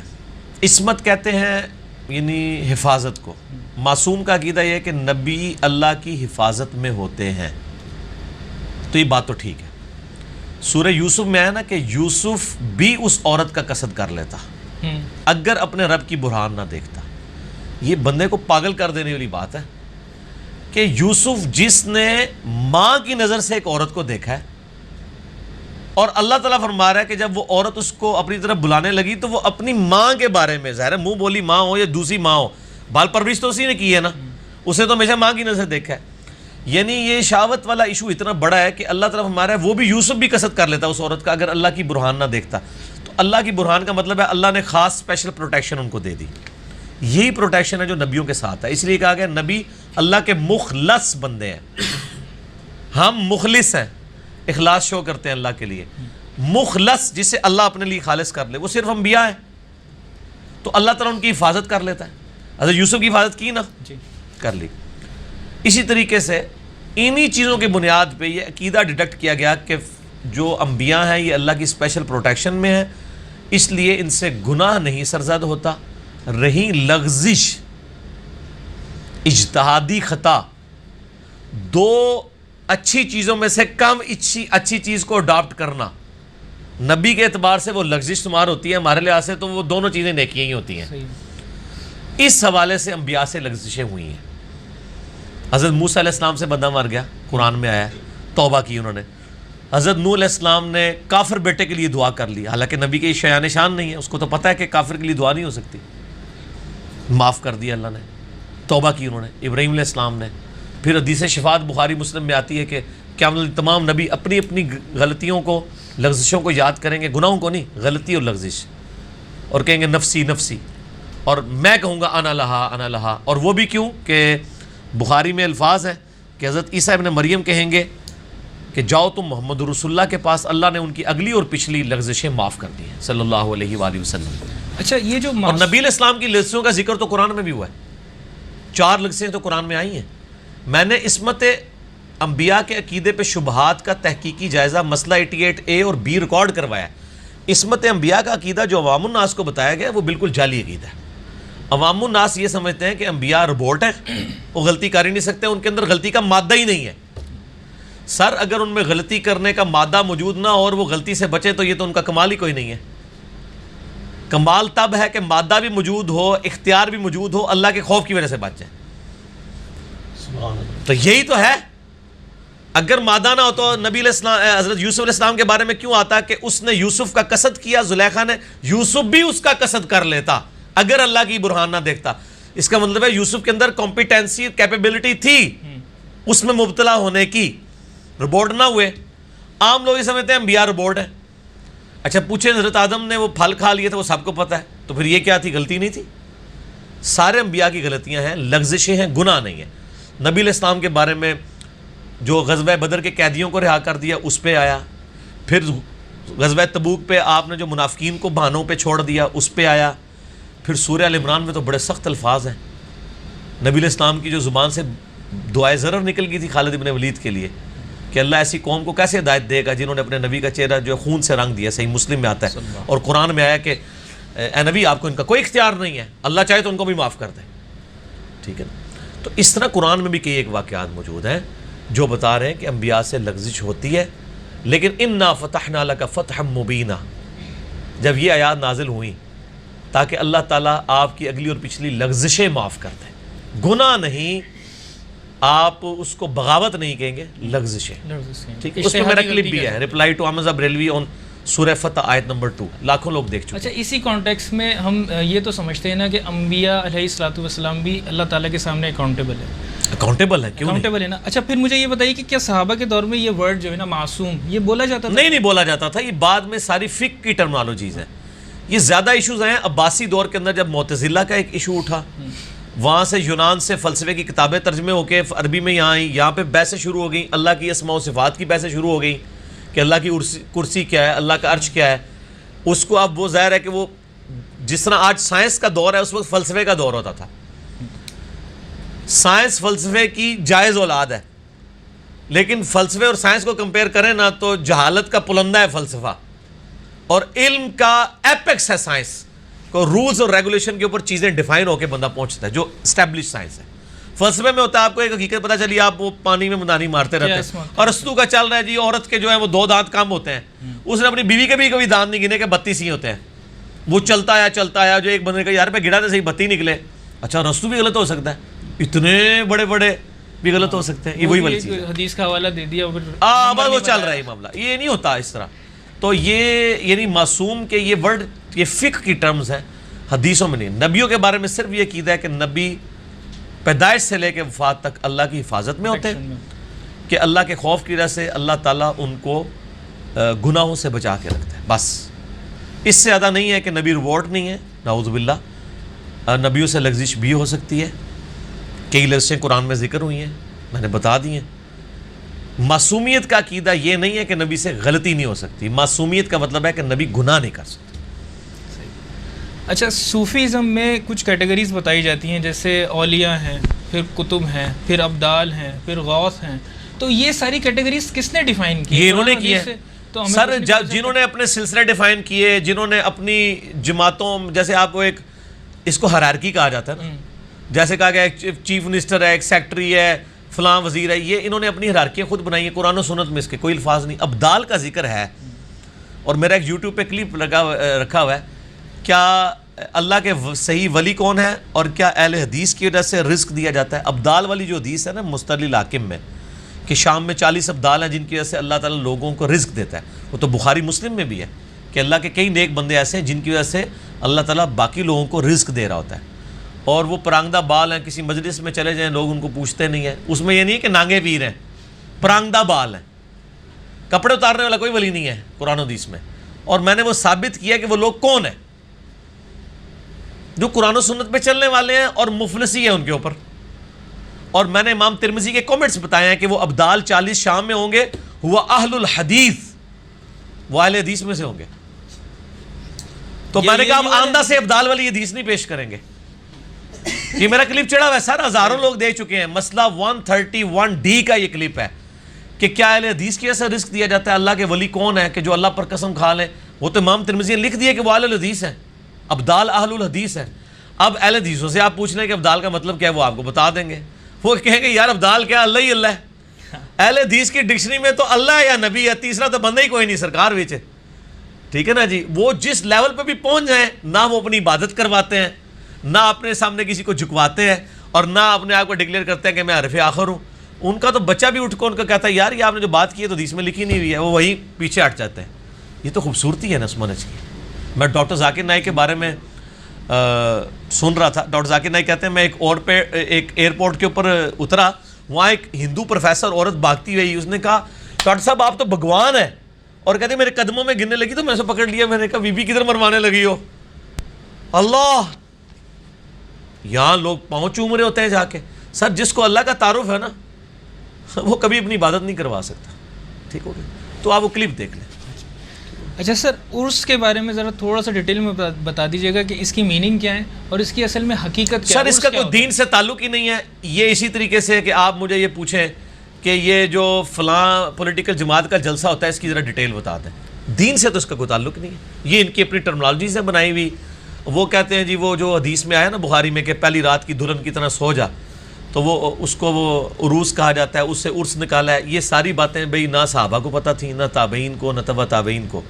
یہ اسی طریقے سے جیسے یونس, سورہ یونس میں اللہ تعالیٰ فرماتا ہے جب لوگوں نے کہا کہ یہ ہستیاں میں اللہ کے قریب کر دی, اللہ نے فرمایا تم مجھ سے ایسی باتیں کر رہے ہو جو میرے علم میں تو زمین و آسمان میں کہیں نہیں ہے کہ میں نے کوئی ایسے بندے بنائے ہیں کہ جن کی عبادت کر کے تم میرے قریب ہو گئے. تو یہ زمین و آسمان میں کسی قرآن و حدیث میں عرس والا معاملہ تو کوئی نہیں, لوگوں کی فیبریکیشنز ہیں. ٹھیک ہے, اور وہ کہتے ہیں ہم ہر سال مناتے ہیں. اگر یہ مناتے ہیں تو حضرت ابو بکر کا عرس کب ہوتا ہے سر؟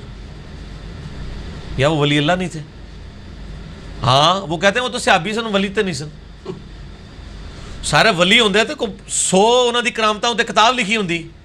شیخ عبد القادر جیلانی کی آپ کرامتیں گنے سارے صحابہ کی بھی جمع کریں نا, ویسے تو ملنی کوئی نہیں ہے, تو ان کے ایک صفحے کے برابر نہیں ہونی ہے, کیونکہ وہ صحابہ اصل میں وہی ولی تھے باقی آپ کے بنائے ہوئے ولی ہیں، ان کی سند اللہ نے نازل نہیں کی ہے. صحابہ اور اہل بیت کے ولی ہونے کی سند اللہ نے نازل کی ہے.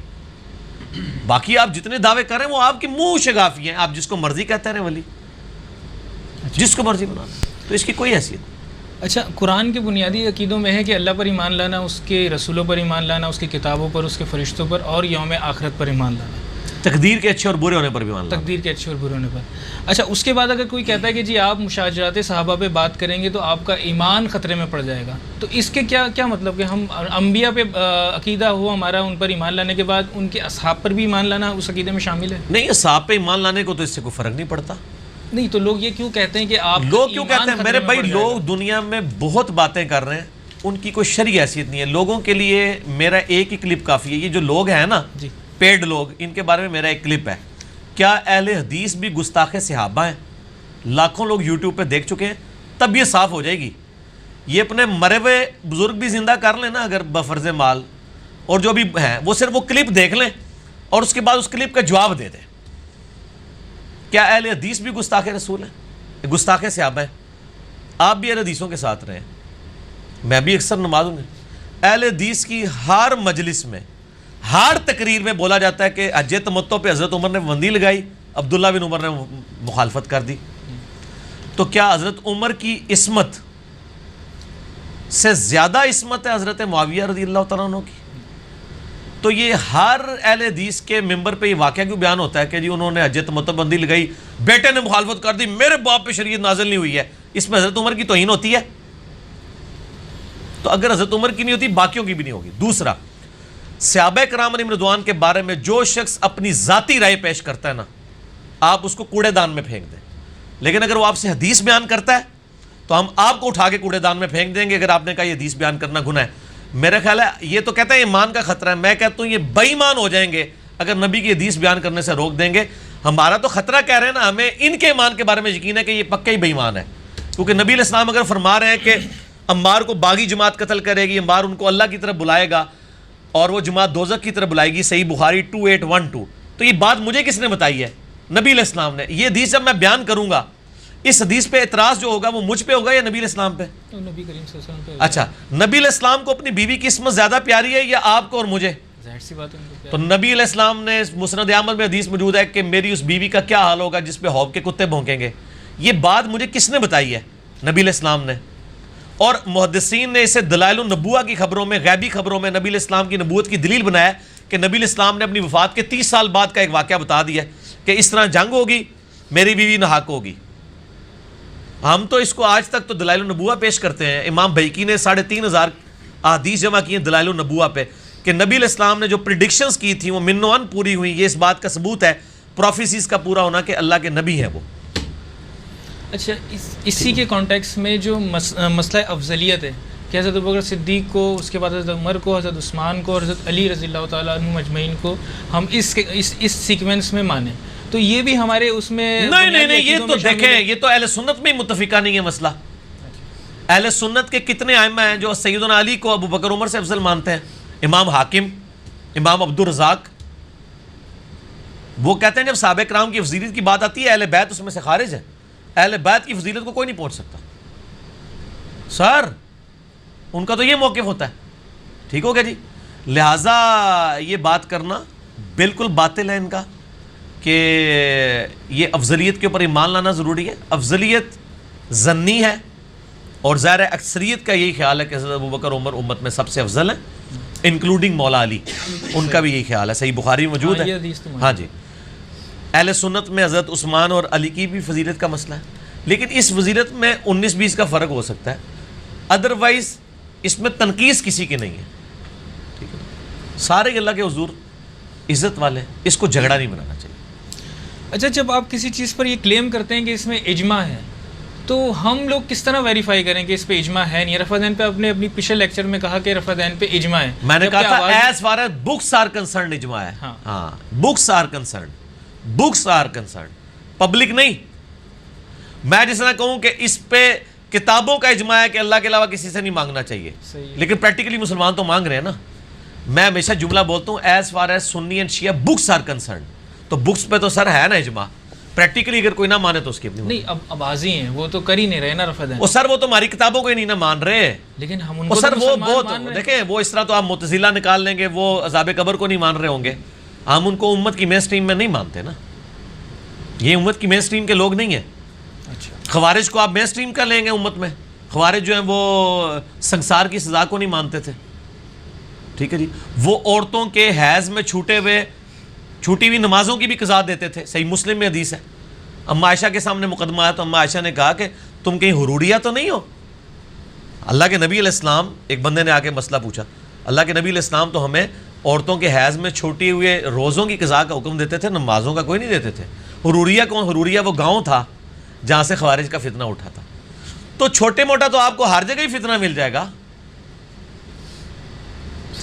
لیکن ہم اس کو اجماع کلیم کر سکتے ہیں. اجماع کلیم کر بکس آر کنسرن. ہاں بکس آر کنسرن. اچھا ابھی 9 مجلس میں جو آپ نے ایک اپنا رجوع ریکارڈ کیا جو فاتح خلف الامام میں, اس میں آپ نے کچھ حدیث کے ریفرنس دیے ہیں کہ جس میں جلسہ استراحت کا بتایا گیا, جس میں سنن نبی داؤد کی حدیث نمبر 777 78 اور 79 سکتے کا. تو اب اس میں یہ بتائیے, یہ تینوں میں نے جا کے چیک کیے, یہ البانی صاحب کے نزدیک ضعیف ہیں. اب مجھ جیسا عام آدمی جس کو یہ ساری انفارمیشن نہیں ہے کہ کس کی مجھے تحکیم لینی ہے, تو ہم کس طرح ویریفائی کریں ان چیزوں کو؟ کون سی روایت؟ اس کو چھوڑ دے سکتا ہوں والی بات کو, اس سے تو میرے رجوع پہ کوئی فرق نہیں پڑتا. اس لیے کہ میرا تو پہلی بات ہے رجوع ہے نہیں ہے, یہ رجوع کی ایک پارشل فارم ہے. اس لیے کہ میرا جو فاتح خلف الامام پہ لیکچر ہے 2012 کا یا 13 کا, یہ مسئلہ 84, میں نے اس وقت بھی کہا تھا کہ اہل حدیث بھی غلط ہے, حنفی بھی غلط ہے. میں نے اس وقت بھی کہا تھا کہ قرآن جب امام پڑھ رہا ہو آپ نے سننا ہے اور سختوں میں پڑھنا ہے. میں آج بھی یہی کہتا ہوں. سری نمازوں کا میں اس وقت بھی کہتا تھا, آج بھی کہتا ہوں. یہ جو میں نے بتایا کہ یہ مقیم کی نماز مسافر کے پیچھے جو ان کا لطیفہ ہے, یہ میں نے اس لیکچر میں بھی سنایا تھا, آج بھی سنایا. آج ذرا زیادہ مزہ آیا ہے کیونکہ ایچ ڈی ریکارڈنگ تھی نا, ایچ ڈی ریکارڈنگ سے بڑا فرق پڑتا ہے. صرف ایک پارشل بات میں نے کی تھی کہ سختوں میں اگر امام سکتے نہ دے تو اب آپشن 2 ہیں. ایک آپشن یہ ہے کہ آپ قرآن کے حکم پہ عمل کریں, وَإِذَا قُرِئَ الْقُرْآنُ فَاسْتَمِعُوا لَهُ. دوسرا آپشن یہ ہے کہ آپ حدیث پہ عمل کریں, اور قرآن اور حدیث میں سے بہتر ہے کہ آپ قرآن کی طرف جائیں. اور پھر میں نے اس کے سپورٹ میں بتایا تھا کہ جہری نمازوں کے بارے میں امت کی اکثریت کا موقف ہے کہ جہری نمازوں میں یہ ٹالرنس موجود ہے. امام مالک کا بھی میں نے کال موتا, امام مالک کھول کے آپ نے پڑھی ہے. مسلم شریف کی 3 حدیثیں اوپر تلے لے لیں, یہ ابو داؤد کی تو چھوڑے. وَإِذَا قَرَأَ فَأَنصِتُوا. امام اس لیے بنایا جاتا ہے کہ تم اس کی پیروی کرو, جب اللہ اکبر کہے تم اللہ اکبر کہو, جب وہ قرات کرے تم خاموش رہو, اور جب وہ غیر المغضوب علیہم ولا الضالین کہے تو تم آمین کہو. تو کلیئر ہو گیا, یہ مسلم کی 3 حدیثیں ہیں, اس سے ہی ثابت ہو گیا. راز سکتا تو وہ للامام سکتتان, امام کے لیے 2 سکتے ہیں, تم ان میں غنیمت سمجھو, یہ میں نے اس میں بتایا تھا. اور میں نے امام بخاری کا موقع بتایا تھا کہ سلف سکتے کرتے تھے. امام بخاری خود بہت بڑی دلیل ہے نا, وہ تو سارے دلائل کے ساتھ لے کے آ رہے ہیں نا. انہوں نے کتاب کا ٹاپک یہی بنایا کہ جی قرآن کہتا ہے کہ قرآن پڑھا جائے خاموش رہو, حدیث کہتی ہے کہ تم فاتحہ کے بغیر نماز نہیں ہوتی, لا صلاۃ لمن لم یقرأ بفاتحۃ الکتاب, اور قرآن کہتا ہے وَإِذَا قُرِئَ الْقُرْآنُ فَاسْتَمِعُوا لَهُ وَأَنصِتُوا لَعَلَّكُمْ تُرْحَمُونَ. تو ان کا تطبیق یہ ہے کہ سلف سکتے کرتے تھے. تو سختوں کو تو عملی تواتر بھی حاصل ہے نا جی, سکتے تو ہیں, موجود ہیں. اچھا اسی لیکچر میں آپ نے یہ کہا تھا کہ رکوع کے اندر رکعت مل جاتی ہے. میں نے نہیں کہا مل جاتی ہے, میں نے کہا تھا میرا یہ موقف نہیں ہے, یہ امت میں موقف اکثریت کا ہے. میں اس کا قائل نہیں ہوں سر. مجھے اپنے اچھا میرے ساتھ بات کرنی ہے تو میرے کلپس کا سب سے بڑا حافظ میں خود ہی ہوتا ہوں. میرے کرٹک بھی اتنے نہیں ہوتے ہیں. چھوٹے سے جملے سے محرم سے مجرم بن جاتا ہے, یہ میں نے کہا ہی نہیں. اچھا نہیں, اس میں کیونکہ پہلے آپ سے سوال کیا میرا خیال ہے آپ میرا کلپ دوبارہ دیکھ لیں. اچھا صحیح, چھوڑ دیں اس کو. اچھا اگر نکاح نامے کے اندر یہ شرط رکھی جائے کہ عورت کو طلاق کی اجازت دی جاتی ہے یا اس کو اس کا بدعت ہے جی ایسی شرط رکھنا, کیونکہ عورت کو طلاق کی نہیں, اللہ نے خلا کی اجازت دی ہے, اور وہ بغیر وجہ کے بھی خلا لے سکتی ہے, آخرت میں عذاب بھگتے گی, دنیا میں اس کا خلا اسٹیبلش ہو جائے گا. طلاق, رجوع, خلا, یوٹیوب پہ لکھیں, میرا کلپ کھل جائے گا, وہ آپ لوگوں کے ساتھ ہی ہے, سارے مسئلے بیان کیے اس میں. اچھا 2 بھائیوں نے آپس میں مل کر کوئی جائیداد خریدی اور وہ کر دی والد کے نام, اب والد کا انتقال ہو گیا, تو باقی دیگر جو بہن بھائی ہیں ان میں جائیداد تقسیم ہوگی یا نہیں؟ اخلاقاً تو نہیں ہوگی, لیکن قانوناً ہوگی, کیونکہ باپ کے نام پہ. باپ کے نام, ہاں قانوناً ہوگی, اخلاقاً تو جن کا وہ جو مالا. لیکن جب میں اس میں ایک اور دوسری بات, جب وہ اپنے باپ کے نام کروا رہے تھے اس وقت کیا نیت کر رہے تھے کہ ہم باپ کو گفٹ کر رہے ہیں؟ پہلے تو یہ بتائیں. احتراماً کری تھی. نہیں, احترام سے مراد کیا احترام ہے؟ وہ یہی چاہ رہے ہیں کہ یہ مالک ہے. یہ احترام ہے کہ ابا جی جدو تسی مرو گے نا تو اسی واپس لے لینی جے. اس میں یہ شامل تھا؟ ابے کو بتایا تھا انہوں نے اس وقت یہ؟ نہیں. ہاں, تو پھر وہ اس میں بہن بھائیوں کو بھی حصہ ملے گا. بہن بھائیوں کے ظاہر ہے وہ انہوں نے باپ کو گفٹ کر دی نا, واپس نہیں لیں گے سر. بلکہ اس وقت یہ کہتے ہیں نا ابا جی تھوڑے نا احترامن کر رہے ہیں, ویسے تھوڑے مرنے کا انتظار کر رہے ہیں, تو انہوں نے کہا یار رکھ اپنے کول. تو وہ احترامن نہیں کی, وہ واقعی باپ کے نام ہی کی ہے. تو باپ مالک ہے, بہن بھائیوں کو حصہ ملنا چاہیے. ٹھیک ہو گیا. اچھا, رمضان میں سحری کے وقت ڈھول بجا کے بہت سے لوگ اٹھاتے ہیں نا, تو اہل حدیث پہ اعتراض کرتے ہیں کہ یہ بدعت ہے, تو اس کے بارے میں آپ کا کیا موقف ہے؟ وہ کیا کہتے ہیں ڈھول کی بجائے کسی اور طریقے سے اٹھایا جائے, کوئی اور طریقہ اپنایا جائے تو ٹھیک ہے, کوئی اور طریقہ اڈاپٹ کر لیں. وہ شاید سحری کے وقت اٹھانے کو بدعت کہہ رہے ہوں گے. تو سحری کے وقت اٹھانے کے لیے سنت طریقہ اذان ہے. حضرت بلال اذان دیتے تھے سحری میں اٹھانے کے لیے, اور عبداللہ ابن ام مکتوم جو ہیں وہ ختم سحری کی اذان دیتے تھے. تو اذانیں پھر سپیکروں میں ہونی چاہیے, پھر سپیکر بھی اونچے ہونے چاہیے, زیادہ ہونے چاہیے. ٹھیک ہے نا. تو یہ ایک طریقہ ہے. اب تو میرا خیال ہے ان چیزوں کی ایسا جو اس طرح ضرورت نہیں رہی ہے, مستحبات میں سے ہی ہیں. اب تو الارم لگا کے اٹھا لیتے ہیں. باقی کلچرل کسی علاقے میں اگر کوئی دروازہ کھٹکھٹا کے یہ کر لیتا ہے, اس کو کلچرل ایکٹیویٹی رہنا چاہیے, اس کو بدعت کا فتویٰ نہیں لگانا چاہیے.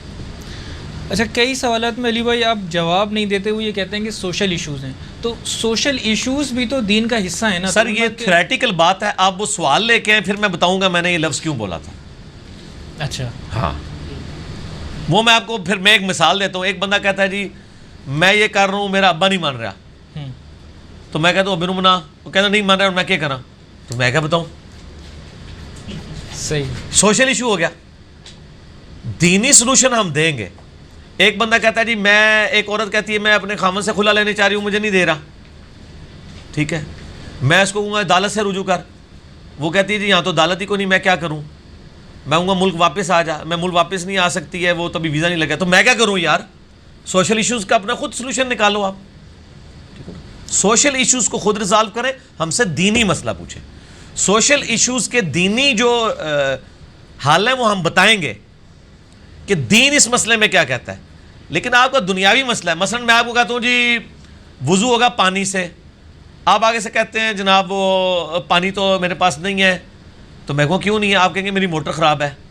تو میں کہوں کہ آپ ٹھیک کریں. آپ کہیں یار میں پلمبر کے 3 چکر لگائے ہیں, وہ آتے ہی نہیں, میں کیا کروں؟ تو میں کہیں گے یار تو جا گزمانو کھا, منو کیوں کہنا ہے, جاؤ اور پلمبر لاب. یہ سوشل ایشو ہے. میرے ساتھ یہ ڈسکس کریں کہ میں نے پلمبر بھی بلایا, پانی بھی نکالا, نہیں نکلا, اب پانی ہے ہی نہیں ہے, میں تیمم کر لوں. میں کہوں ہاں کر لیں. اور تھوڑے پلمبر تو میں نہیں لبنے. اے سوشل ایشو ہوتے ہیں جن کے اوپر میں جواب میں کہتا ہوں کہ سوشل ایشو ہم نے نہیں ڈسکس کرنے. لوگ اکثر میں آپ کو بتاؤں ای میلز کر کے عثمان بھائی کو فون کر کے کہہ رہے ہوتے ہیں کہ جی وہ میرا خامن مجھے مارتا ہے, تو آپ پلیز اس کو سمجھائیں. تو یہ سوشل ایشو ہے. خامن مارتا ہے, اس کو سمجھانا ہے, یہ میرا کام نہیں ہے. قرآن کہتا ہے کہ جب لڑائی ہو, ایک حکم خامن کی طرف سے ایک بڑا بیٹھے اور ایک حکم بیٹھے بیوی کی طرف سے, یعنی ایک بڑا بزرگ, اور آپس میں ریزالو کریں. یہ کہاں لکھا ہے کہ آپ نے انجینئر صاحب کو چوتھے ملے انوالو کر کے تو میں لوگوں کے نکاح طلاق سیٹ کرواتا رہوں گا؟ میں تو لوگوں کو مسائل بتاؤں گا, وہ اپنے ایشوز خود ریزالو کریں. اس طرح کے سوشل ایشوز کو کہتے ہیں میں نہیں ریزالو کرتا. میں لوگوں کے یعنی مسائل اس طرح کے حل کرنے کے لیے نہیں بیٹھا ہوں. ٹھیک ہے, تو وہ سوشل ایشو کہتے ہیں. بات کریں پریکٹیکلی کہ میں نے کب کیا جملہ بولا ہے. صحیح. اچھا, کوئی شخص اگر قرآن پر ہاتھ رکھ کر کوئی قسم کھاتا ہے تو اس پر کوئی شریعت حکم لگا؟ کیا قسم کھاتا ہے؟ کوئی بھی کہ میں اس قرآن کی قسم کھاتا ہوں. اس قرآن کی قسم, قرآن پہ ہاتھ رکھے بغیر بھی اگر قرآن کی قسم کھائے گا نا تو کفارہ ادا کرے گا. ہاتھ رکھنے سے کوئی فرق نہیں پڑ جائے گا. قرآن اللہ کی صفت ہے. مسئلہ نمبر 68 میرا قسم کے کفارے پہ ہے. بخاری مسلم میں حدیث ہے کہ منت کا کفارہ بھی وہی ہے جو قسم کا کفارہ ہے, اور قسم کا کفارہ سورۃ المائدہ کی آیت نمبر 89 میں آیا ہے کہ 10 مسکینوں کو کھانا کھلانا ہے, یا 10 پہلا تو ہے غلام آزاد کرو, غلام نہ ملے 10 مسکینوں کو کھانا, یا 10 مسکینوں کو کپڑے لے کے دینا, اور اگر کوئی غریب ہے تو وہ 3 روزے مسلسل رکھ لے. صفت کی قسم جو ہے, جیسے میں اگر کہوں رحمان اللہ کی صفت ہے تو میں رحمان کی قسم, ہاں جی کفارہ ادا کرنا ہوگا. ہاں بالکل کرنا ہوگا. نہیں تو اس نے جھوٹی قسم کھائی, سچی, اس سے کوئی تعلق نہیں ہے. تو الگ سر پہلے تو اب بات یہ ہے کہ یہ سوشل ایشو مسئلہ یہ ہے کہ قسم کو پہلے سمجھے. قسم کس کو کہتے ہیں؟ ایک قسم لوگ یہ کہتے ہیں کہ میں قسم اٹھاتا ہوں اللہ کی میں نے یہ نہیں کیا, جی, اس کا تو کوئی کفارہ نہیں ہے, یہ تو جھوٹ بولا ہے آپ نے. اگر آپ نے کیا ہوا ہے. قسم ہمیشہ مستقبل کے لیے ہوتی ہے کہ میں اللہ کی قسم اٹھاتا ہوں میں ایسا نہیں کروں گا, اور پھر میں نے وہ کر لیا تو کفارہ ادا کروں گا. پاسٹ ٹینس کے لیے قسم نہیں ہوتی, وہ جھوٹ ہوتا ہے. قسم ہوتی ہے مستقبل کے لیے کہ میں قسم اٹھاتا ہوں کہ میں فلاں کے گھر نہیں جاؤں گا, اور پھر میں چلا جاتا ہوں تو قسم ٹوٹ گئی. یہ نہیں کہ میں قسم اٹھاتا ہوں کہ میں فلاں کے گھر نہیں گیا تھا اور میں گیا ہوا تھا, اس کا کوئی کفارہ نہیں, آپ نے جھوٹ بولا ہے. لیان کے مسئلے میں جو قسم ہے, اور سر کدھر مداریاں مار لگے ہو, لوگوں کو کنفیوز کرو. پہلے جو مسئلہ دس رہے ہو سمجھو, وہ یہ ہے قسم مستقبل کے لیے ہوتی ہے, اور وہ توڑیں گے یا ٹوٹ جائے گی تو کفارہ کریں. اور منت کا بھی یہی کفارہ ہے. اور اگر آپ نے منت غیر شرعی مانی ہوئی ہے اور اس کو توڑ رہے ہیں کہ میں منت مانتا ہوں کہ میرا بیٹا پیدا ہوا تو میں اس کی چٹیاں بناؤں گا, سال بعد فلاں دربار پہ جا کے کاٹوں گا, پھر آپ کو اللہ نے ہدایت دے دی, آپ کہتے ہیں یہ تو ہے ہی بدعت ہے, میں قسم توڑتا ہوں, منت توڑتا ہوں, تو اس کا کفارہ کوئی نہیں ہوگا, کیونکہ جو آپ نے پہلے مانی تھی وہی جعلی تھی. صحیح, ٹھیک ہو. اچھا اذان دینے کے لیے کیا وضو کرنا ضروری ہے؟ اجماع ہے کہ کوئی ضروری نہیں ہے. اجماع ہے. ہاں بالکل اجماع ہے, کوئی دوسری رائے نہیں ہے. انفی بھی قائل نہیں ہے, انفی نہ ہوتا ہے اجماع ویسے ہی پونا کو اجماع تو ہو ہی جاتا ہے. اذان کے اوپر میرا مسئلہ 50 دیکھ لیں, اس میں نے اس چیز کو ڈسکس کیا ہے. اچھا قرآن یا حدیث میں کہیں آتا ہے کہ بیٹا جو ہے وہ اللہ تعالیٰ کی نعمت ہے اور بیٹی رحمت ہے؟ یہ عام طور پہ بولا جاتا ہے. جو ہے نا یہ این جی اوز کی بنائی ہوئی سوشل میڈیا کی پیاری پیاری پوسٹس ہیں. قرآن حدیث کا اس کے ساتھ کوئی تعلق نہیں. کوئی تعلق نہیں. لیکن یہ اچھے اقوال زرعی ہیں, اس کو استعمال کریں, لیکن قرآن حدیث نہ نیچے لکھیں. باقی یہ جو جعلی روایتیں ہیں کہ جی جس کی پہلی اولاد بچی ہوئی تو وہ یہ ہوگا تو وہ ہوگا, یہ ایک جعلی طریقے ہیں گرنے کے, اس سے کچھ بھی نہیں ہونا, کوئی ایسی بات نہیں. اچھا حضرت, البتہ مسلم شریف میں حدیث ہے کہ جس کی 2 بیٹیاں اچھی پرورش کی ہے تو اس کے لیے وہ جنت میں جانے کا سبب بنے گی. وہ کئی حدیثیں موجود ہیں, وہ ہیں صحیح حدیثیں, یہ نہیں کہ فضیلت نہیں ہے, لیکن یہ جو چل رہی ہیں جعلی ہیں. حضرت عمر رضی اللہ تعالیٰ عنہ نے حضرت ابو ہریرہ رضی اللہ تعالیٰ عنہ کو احادیث بیان کرنے سے کیوں منع کیا؟ میں نے بتایا نا کہ کیوں روک دیا تھا. میرا جو ایک کلپ بھی ریکارڈڈ ہے, کیا حضرت ابو ہریرہ اور بغض علی ان کے بارے میں ایک جھوٹا کلیم کیا ہوا تھا. اس میں نے بتایا تھا کہ حضرت عمر ایک سمجھدار آدمی تھے, ان کو پتہ تھا کہ لوگ حدیثوں کی طرف لگ کے قرآن سے دور ہو رہے ہیں.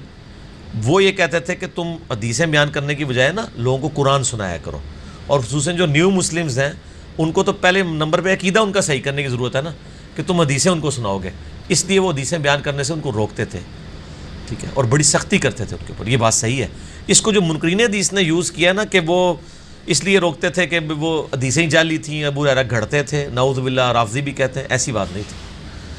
اگر گھڑی ہوتی, میں نے اس کلپ میں بتایا کہ اہل بیت کی شان میں ساری کریٹیکل حدیثیں ہی حضرت ابو ہریرہ نے بیان کی ہیں, اگر اور آل امیہ کے وہ مخالفین میں سے تھے. صحیح. اچھا آج کل لوگ جو زکوٰۃ سے بچنے کے لیے پی ایل ایس اکاؤنٹ ہوتا ہے بینک میں, اس میں شیعت کا سرٹیفکیٹ جمع کرا دیتے ہیں. آج کل نہیں, پہلے کراتے تھے, اب تو سنیوں کا بھی ہے.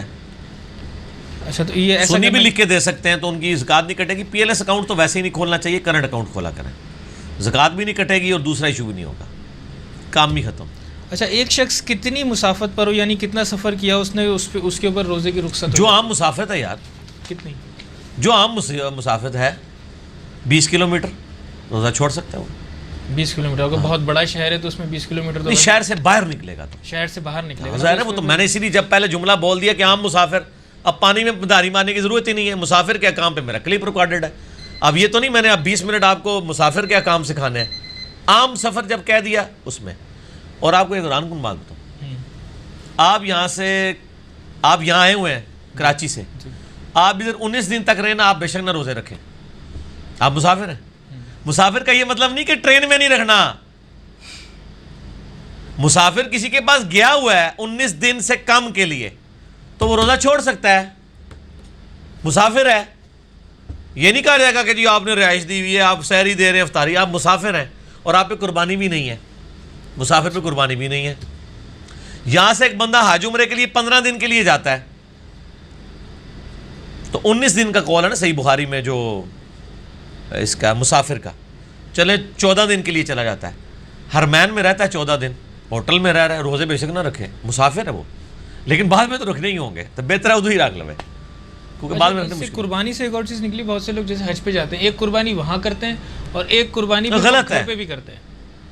ضرورت نہیں ہے، حج کی قربانی کافی ہے. وہ جو 2 قربانی تھی حج کی قربانی وہ حج کا دم ہوتا ہے. نہیں حج کے علاوہ، نہیں حج کے علاوہ بھی کرتے ہیں، وہ مجھے پتہ ہے وہ کرتے ہیں، کہتے بھی ہیں کہ نہیں، نبی علیہ السلام سے یہ ثابت نہیں ہے کہ آپ علیہ السلام نے حج اور عید کی قربانی الگ الگ کی ہو، کوئی ثابت نہیں. تو اگر ہم حج پہ گئے وہ بس کافی ہے ہمارے لیے، کافی ہے. اگر عید کے لیے کر لیتے ہیں تو جتنا گڑ ڈالیں گے اتنا میٹھا ہوگا. ہم تو گئے تھے، ہم نے کروائی تھی، لیکن وہ ضروری نہیں ہے. ضروری نہیں ہے. اچھا نماز میں پاؤں کے ساتھ پاؤں ملانے کی حدیث اگر بتا دیں کون سی؟ صحیح بخاری میں موجود ہے. اچھا.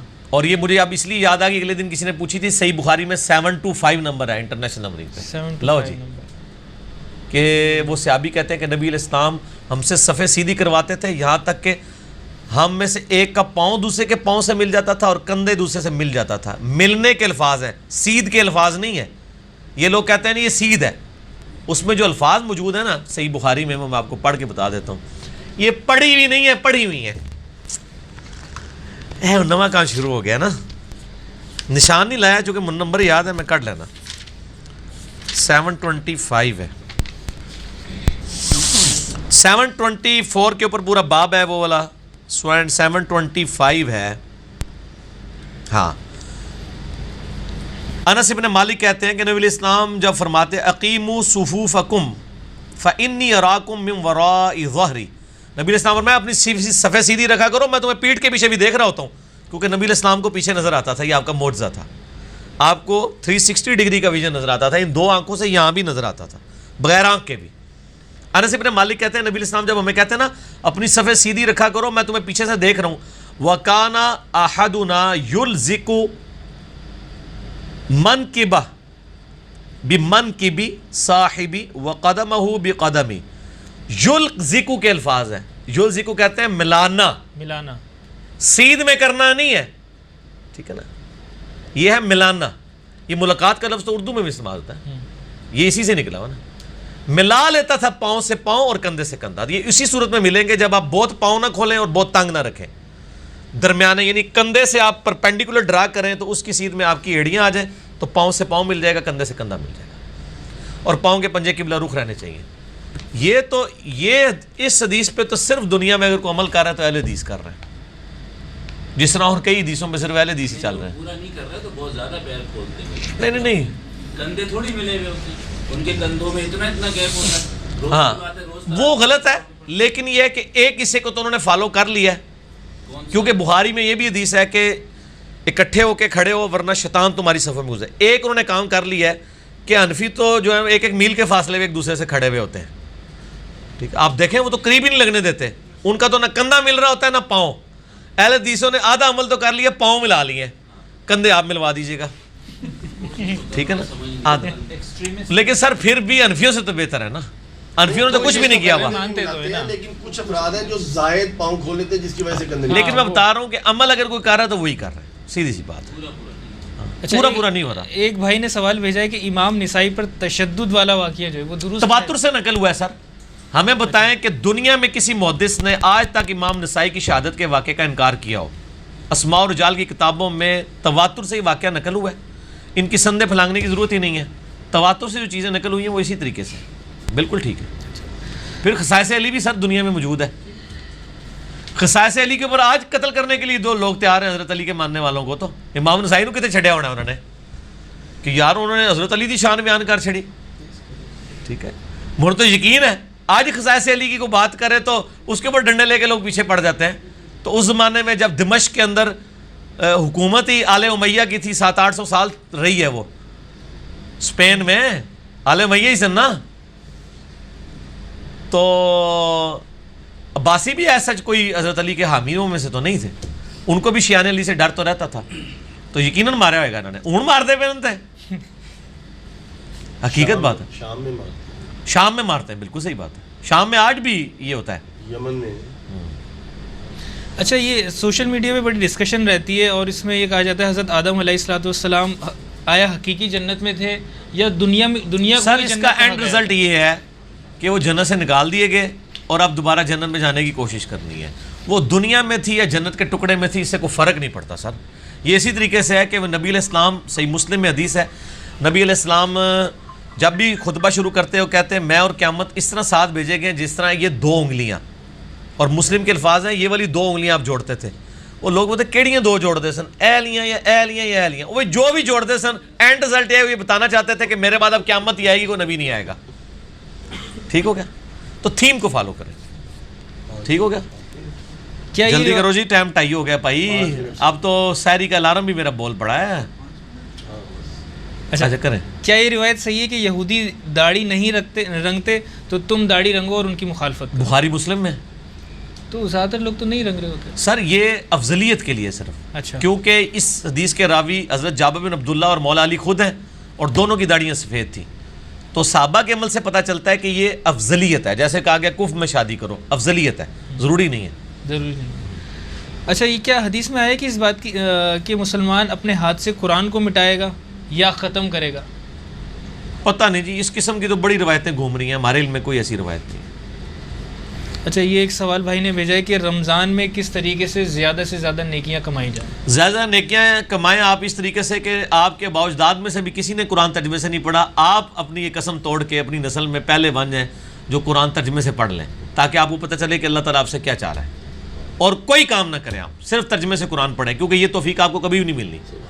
بجائے 10 قرآن ختم کرنے کے، ایک سپارہ ہی بے شک پڑھ لیں ترجمے سے. ٹھیک ہو گیا؟